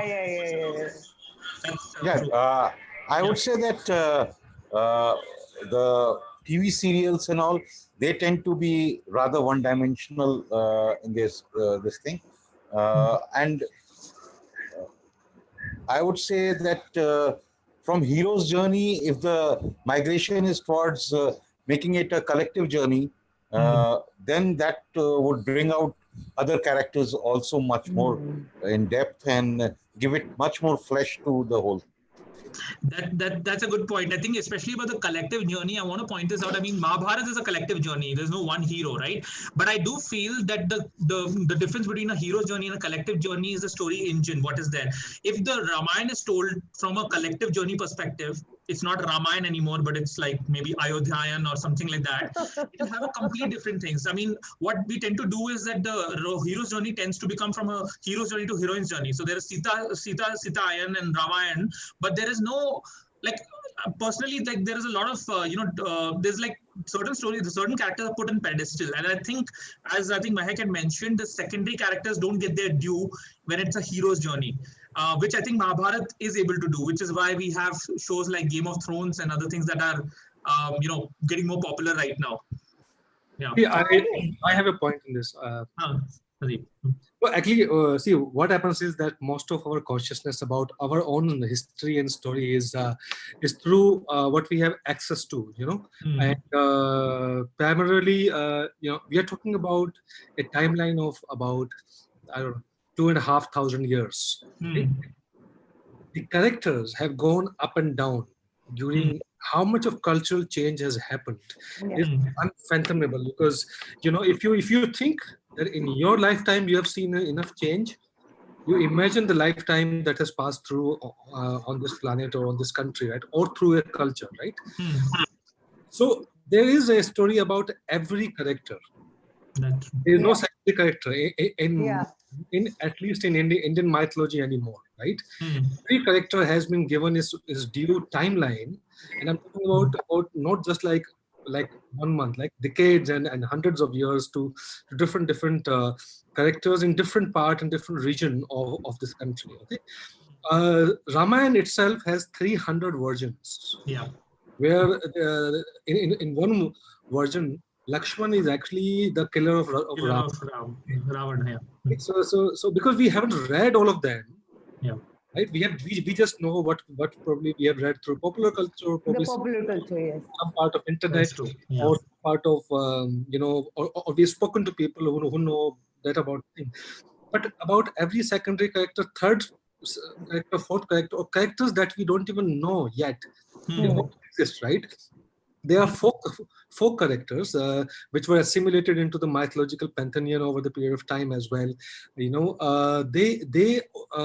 Their stories exist. If you go to Rajasthan, if you go to deep Uttar Pradesh, Assam, right? If you hear the mythologies of Assam, it's not documented for North Indians. It's not documented. It's not even propagated here anywhere, right? We don't even know about that. One part of Sati's body fell in Assam, where they pray. There's a temple there, right? There's a mythology behind this. There's a goddess that comes out of it, and we are talking about 1,000 years of that one particular symbol, right? You can imagine how many stories must have traveled through that. You know, so Game of Thrones is like it's like a baby in front of Indian mythology. It's like the guy got inspiration from Tolkien's Seven Kingdoms, and then he wrote Game of Thrones and that kind of stuff. But if you look at Indian mythologies beyond Ramayana and Mahabharata, what has happened is that Ramayana and Mahabharata has become the representative of Indian mythology. Don't go beyond that, right? People don't go through. There's a wonderful story of Shiva, Tripura Anantaka. Okay, and I never heard about that story in my life. My mom never told me. Right? No priest, no Ramayana, no Mahabharata, no television, no YouTube is not mentioned anywhere. Right? When I encountered it for the first time, and I related it with the sculpture, right? Somebody carved a stone sculpture based on the story. I realized the scale of imagination, right? There are 3 floating cities in the sky that has to be destroyed only when they're aligned in a certain angle with the most powerful force in the world, which is Vishnu, who becomes the bow of the Shiva, the earth becomes the wheel, the Brahma becomes the string of the bow, and Shiva becomes that. Like so if you imagine translating that into a movie, right? It's the power of that story. I mean, I'm moving on from secondary character to talking about. There are many stories which we don't know about, but which are very important for regional people. Yeah. So there's a due given to secondary characters also in mythology. They have tried to answer every question over the period of time, because the questions that we are asking today have been asked many times. Many times already, right? And there are writers who have tried to answer. Yeah, no, definitely. I think Sandeep, you're right. I think mythology is never a process of invention and discovery. It's a process of rediscovery, actually.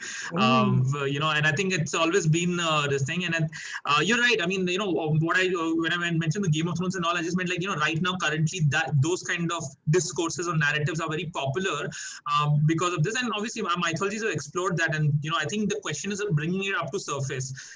So I have one. If you are a guy who has to market mythology, right? You would think like an advertiser, right? I come from advertising background, right? Yeah. If you have to advertise mythology, okay, that is a good question to answer. For millennials, for example, if they are your target audience, their time limit, their attention span, that you don't want them to go through entire Mahabharata, right? How will you tell Mahabharata in 3 minutes? Right? Oh, definitely. That's the question people need to ask. Then these stories will become relevant. When you make them consumer. No, and I think that's what I was coming to. I think definitely there is a space and a need for that. I think the problem what happens is there's a resistance met with the idea that, I personally believe, this is just my thing, and I don't even know if it's ethical or not. I love introducing fictional characters in a mythology that I'm telling, and I love creating fictional gods. This thing, and sometimes I've done this experiment with my friends where I'm telling a story and I've just added a new character, and they're like, this is fascinating, and I'm like, oh, I just made this up, and they're like, you can't do that. And the basic question that comes is that why can't you? Someone did that, right? Someone had the story, made a new character, and it became popularized. And I think one of the questions I always have is that the experimentation that we are doing with mythology itself right now, as I heard from everyone, the idea of adding more depth, the idea of rediscovery, as Sandeep you pointed out, Meg, you pointed out about the secondary character depth, the idea of trying to not to make sure it's not one dimensional and all. But the thing is, to do that, there needs to be some creative liberties taken, right? I mean, sometimes even to bring up some of the secondary stories and stories that are not known, the only way to make them interesting, especially for the maybe the current generation, but also to make sure that there's a new appreciation for older generation, is to take creative liberties, to create new stories and all. So yeah, that was my question, that how receptive do you think it, how much is it okay to take a creative liberty, if you're making a new story which may end up changing some meanings, or maybe not the core meaning, but it may redress the mythology in a different way. Is that okay, or is this not okay? I just want the the group to tell us what they think about this. Yeah, maybe like this thing, Aditya Vidyasagar, maybe you can tell us what your thing is. Is it okay to, change a little bit to add new creative liberties and all?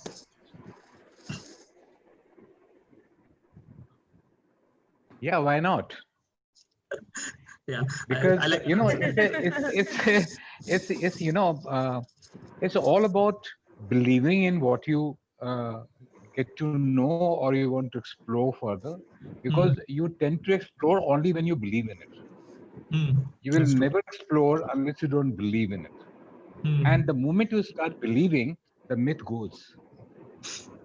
You turn towards the reality. Yeah, very you know interesting. so going along the way, and as Mrs. Verma was putting it up, it was so interesting that he could find out things and material which was never known before. That does not cease. If I do not know anything, that does not mean that it is not there. So exploration becomes very important for anyone who wants to have faith in to believe in their beliefs.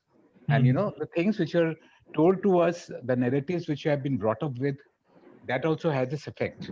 But then carrying it on and living with it, that means you have a faith in it. You have developed a faith in it. And as I said, the moment you start believing and developing a faith in it, the myth goes away. That's beautiful. That's No really more a nice. myth. Yeah. Be a quote. So, yeah. No, I think that's a very interesting point. Thing. Yeah, I do feel like one of the things, like we were talking about what we're missing. One of the things I've spoken this also with Ruchi, like you and all, is this idea that myths tend to always talk about these big events and all. Like sometimes I feel what's missing is these micro moments. These smaller issues sort of a thing. Like I would love to just like hear the story of a discussion between the three gods. The things Brahma, Vishnu, Mahesh, not talking about anything significant, but like what do they do in the other time? What is a conversation that that used to happen? I mean, things which will make them more human to us, right? I do believe that will also make it very interesting. Maybe also the comedic side, like, what did they joke around with each other? Did they always tend to talk more about like, this thing? Did they have disagreements? This thing, how did that resolve this thing? Because we tend to hear just the big things that happened, like, someone did something and the rishi got angry and then like something happened. But what exactly was that conversation? That's something I really like to explore. But yeah, I think that that's an interesting thing. I wanted to ask you something related to this question that you asked, that how creative can we become with mythology? And like before I put my perspective, I wanted to ask, why is this fear of playing with mythology?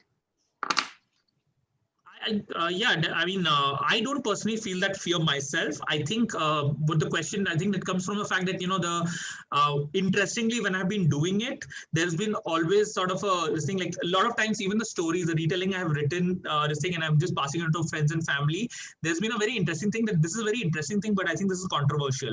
And I love the fact that, like, what is controversial? Like, oh, okay, I think you've depicted this person in this way.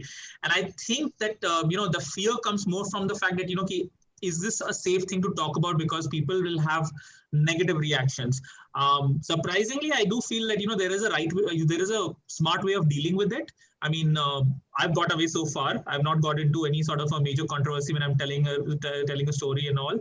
I know, Sandeep, even you, like, I've heard your way of telling a story. There's never a sense of like, okay, no. How can you speak about someone like that, right? But I do think that there is a thing, because there are a lot of people, who do have that sense that, okay, there is a right narrative and there's a wrong narrative. And I think when you experiment, you tend to, like come in conflict with that. Now, our mythologies are allowing for conflict, but we may not, Okay, so then, so you are saying that as long as we curate and creatively mold mythologies in a non-controversial manner, that should be fine. I would say let's do it controversially. The difference is that, to do it controversially, we may have to reach in the right space. So if it's like, you want to bring out a very problematic aspect, or you want to bring out a very new personality about someone, this thing, instead of just dropping it like a bomb, maybe the story itself should do that. I think many of the stories have managed to do that, right? I mean, people are also changing their perspective different on this thing. One of the points was pointed out initially, I think Dhananjay sir had pointed this out, that he's trying to talk about some Puranic literature and trying to figure out how he can do it on Instagram, because he's trying to figure out Instagram and all. And I do feel that automatically, working and trying to work on new mediums will challenge you to consider what it means to, to change and sort of a thing. And sometimes be controversial. I do feel that the controversy itself was the reason that mythology stood. This fear that our generation feels, it's the fear of saying something controversial. I mean, it's so there's no direction of. Also, there's no guidelines that this is controversial, this is not, right? You might put a Ram picture on Instagram and they might get offended that why are you putting it among these different Instagram pictures, So, but the thing is that mythologies, the specifically Indian mythologies, was written primarily to from a philosophical angle, to answer questions about life, about perception, about mind, about morality, things like that, right? These are the topics which are for adults, right? These are topics that you deal with when you reach a certain point in your life, right? What has happened over a period of time is mythology has been turned into an infantile sort of a form, right? And it has been turned to so much infantilization that now people are just merely dealing with the imagery of it instead of the depth of it, right? So all the generation that is coming in conflict are the people who have been fed the infantile form of mythology, because the first story of mythology, right, the story of creation begins with the act of incest. Yeah, that's true. Sorry, incest, right? Yeah. Between and Saraswati, right? Now, the moment you want to say that, I want to tell you the first story, you have to deal with this controversial story, right? That's the true. Foundation of mythology, and then if you read stories of Shiva and Parvati and Sati, it deals with the relationship between man and woman, husband and wife, and stuff like that, right? And then if you see that those open discussions about things were slowly narrowed down in the form of Ram, Darbar, and Sita, and finally into domestication of even Saraswati and Parvati wearing sari and sitting with the sitar and all those, right? So, so the question to be asked, that why it has become controversial about asking something which already exists. You're not bringing something controversial to it. You are actually debating something which is already controversial, right? So interesting. I would like to know the answer to that as well. If somebody has done a research that what happened to Indian mythology, right? Why can't we take a god and turn it into a superhuman who has a love affair, right? Why can't we do that with Hanuman, right? He's a symbol of celibacy. Why can't Hanuman? And by the way, there is a story. Yeah, I know. I was going to say that. Wife as well, right? Which is written in the mythology. I mean, considering the timeline, which people won't agree with, right? Because it will challenge their notion of that. So what happens is, to absorb mythology, you need to have this mind of putting contradictory idea in the same place. If you can't do it, it's very difficult for you to form it, right? In one story, Saraswati is the wife of Shiva. Other story, when she has 5 heads, right? And then other story, Gayatri, which is the second wife of Brahma, also becomes the wife of Sadashiv. And then, so if you see the people who follow Shravits and Vaishnavas and Brahmins, they all follow their own paths of they're making somebody's wife. It has already happened 2000 years back, right? So mythology was never given the I mean, it was never designed to dry. It was never designed to become rigid, right? It kept like a clay with the water sprinkling on it all the time, so you can play with it. And that's what people should deal with, and that's what people should know, that they can play with mythology. Yeah, I definitely feel that mythology was meant to incite. And you're talking about Hanuman. What is interesting is, I mean, not just his wife. There's the Thai version of Ramayana. there's a story, there's actually a documented this thing where when Hanuman comes to Lanka, he sees Mandodari and he gets infatuated with her and he assaults her. And that's like a story. Now, I would love to see the reaction, like, especially when it's bought in a public forum. I mean, this is not something that, it's just like one variation. This is like in the main narrative of the thing, Ramakian. I mean, don't tell the storyteller, he's just bringing you a story that exists already, right? Definitely, right. And so I completely agree with you that, the stories are always supposed to incite. But yeah, definitely, I think the question that always becomes, I mean, especially for people who are telling the stories and people who are hearing the stories is like, how do you make them finally accept the thing? So the problem with any of these things, especially the controversial elements, is that even if the storyteller tells the story, if this rejected by the people who are hearing it, this thing, then obviously there's no discourse, there's no discussions on it. And I guess that's one of the things that I think is always going to happen. I do feel that this is not something that is a new challenge for only our generation or the older generation. This is every generation has had the thing.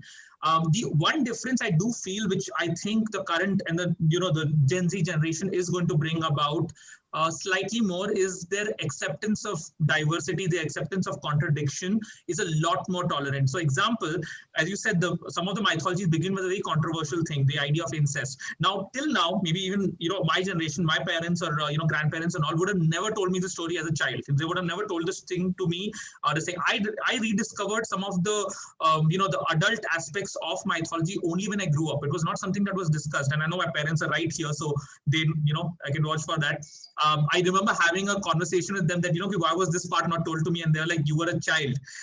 But what's interesting is that I have found, and I have seen this also with my, my friends doing this, where they're trying to bring certain complexity, ideas of, this incest or ideas of sexism, racism to even children in a way that is making them understand it. How do you accept the fact that, there is more? Answer to your question as well, that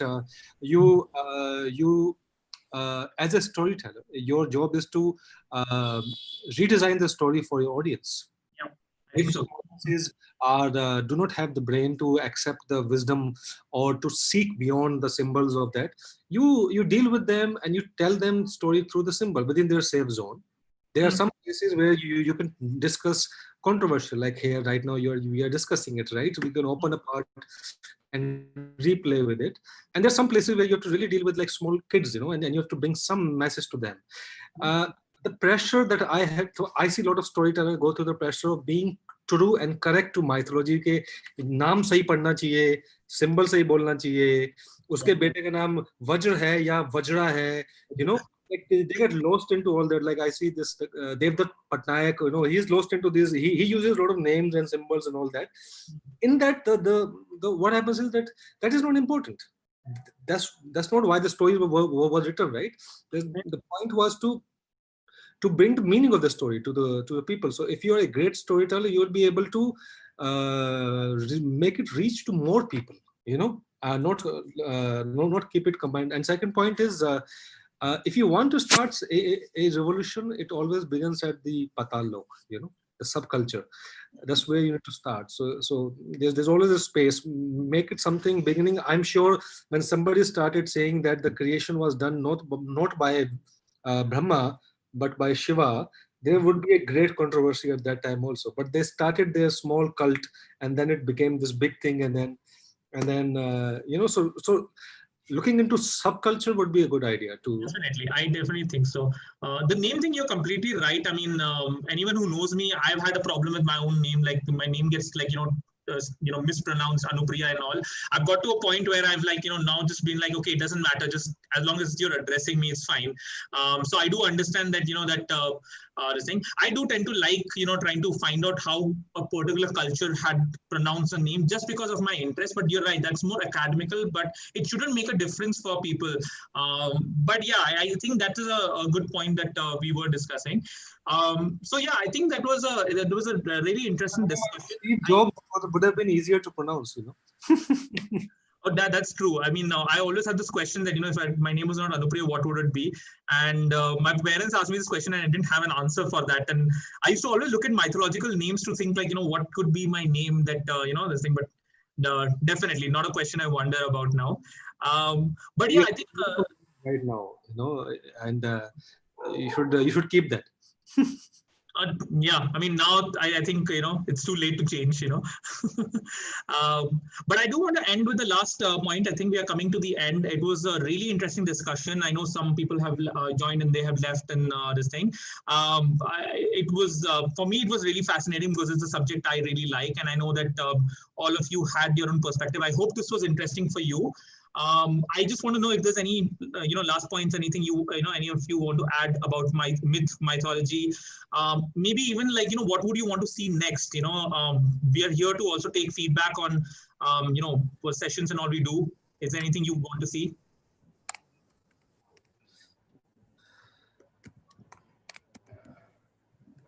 That sounds very interesting. The only thing we'd love to do next is to sit down together, one-to-one, and break this screen and the virtual meeting and come down to the reality and have this.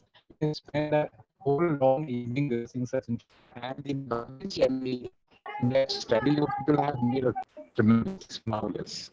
So I really enjoyed all the talking and got to know a few things, especially a lot of things I brought up by Mr. Verma. And I'm forgetting the name of the lady who came and joined and then went up again, so I couldn't catch her name.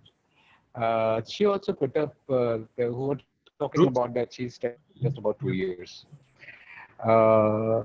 She also brought up a very interesting point that what she didn't know about things, but then she deeply studied through this aspect, and she also got to explore a few dimensions of mythology. So that's interesting. So this could itself become a very large and interesting topic, even to write a book upon together upon this and to enlighten the generation coming next, because it's our responsibility as well to keep these things alive.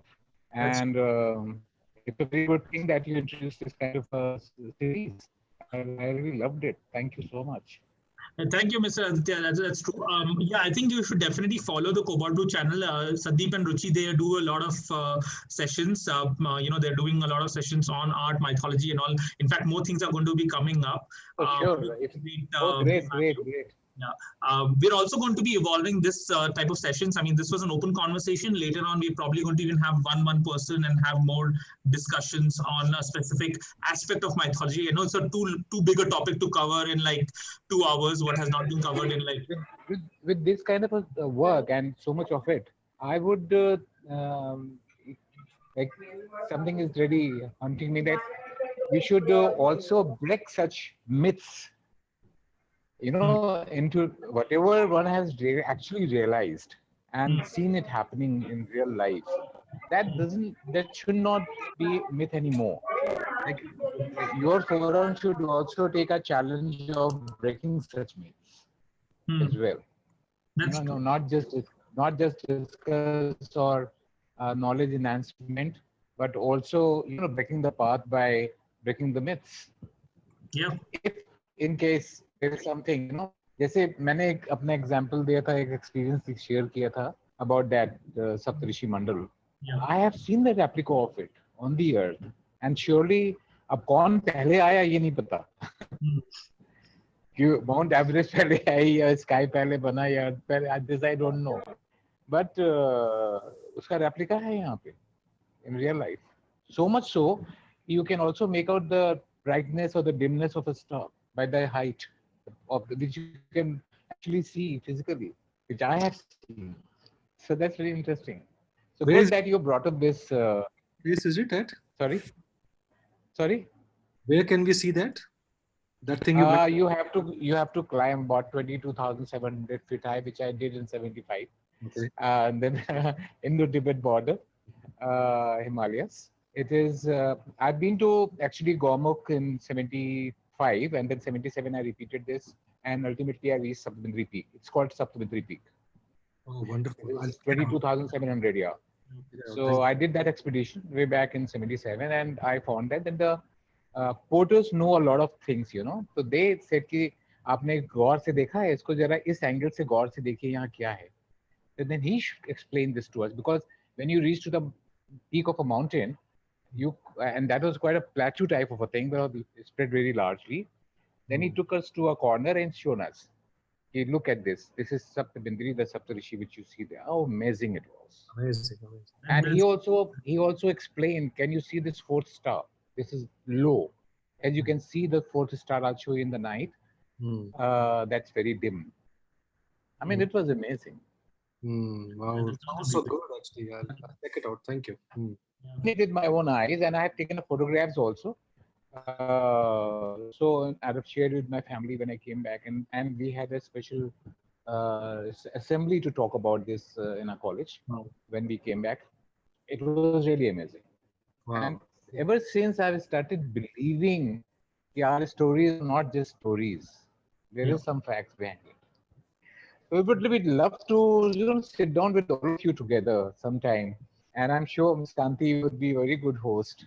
So we can have a very good Sure. evening, Most a long welcome. evening. Thank you Let so much. this, yeah. Definitely, Uncle. I think we'll definitely get in touch with you, and I think we can also have more conversations. It's a really fascinating thing you pointed out. Yeah. So the other experiences also which I can share. Is not the right platform to do that, but I have a strong belief in the whole system which is where we live in. Like, if you can experience something happening with you, you tend to believe it. So you promote your faith to believe. That's true. Yeah. So that's it. So thank you so much. It was such an interesting thing to attend to, and I must thank Mrs. and Mr. Kanti to keep reminding me, keep sending me messages to make sure that I do attend it. Today was Saturday, relatively free. I could do that. Thank you so much. Thank you so much for attending. I mean, I'm really glad to have got your perspective on this. We'll be doing this more, and I think we'll definitely reach out to you. This thing. Thanks, mom and dad, for referring and promoting this thing.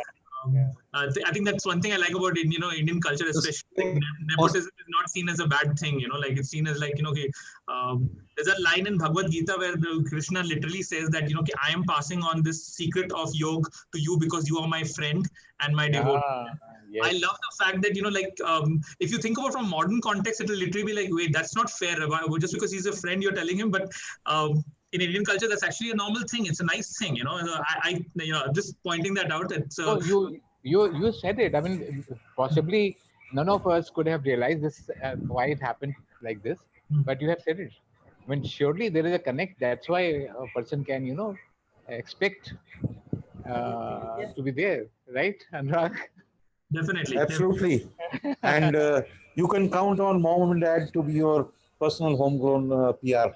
Definitely. I think you can add one more now. That's great. That's So cool. Next session, I'll get some more people. Yeah. Definitely. We'll do that next week. Just to announce this thing, we'll be having a mathematical live session again. I'll be announcing the topic maybe tomorrow or day after. Okay. Those sessions are basically where I take myths from different cultures and talk about the commonalities. This thing we've covered stories about the theft of fire, the flood myths. So we're just coming up with more things. The main aspect of those things are just to show you commonalities, in the stories, and just bring out some themes that, basically my perception of the themes, and what does it mean for us. So definitely looking forward for that. I hope everyone else also enjoyed the session. Neha, Renu Auntie, I think it's nice that you are still here with us. Hope you all enjoyed this, and we'll be back with more. So yeah, I think that's. Yeah, it was really great. Like we get to add new perspective, about the different mythological stories and everything. That's great.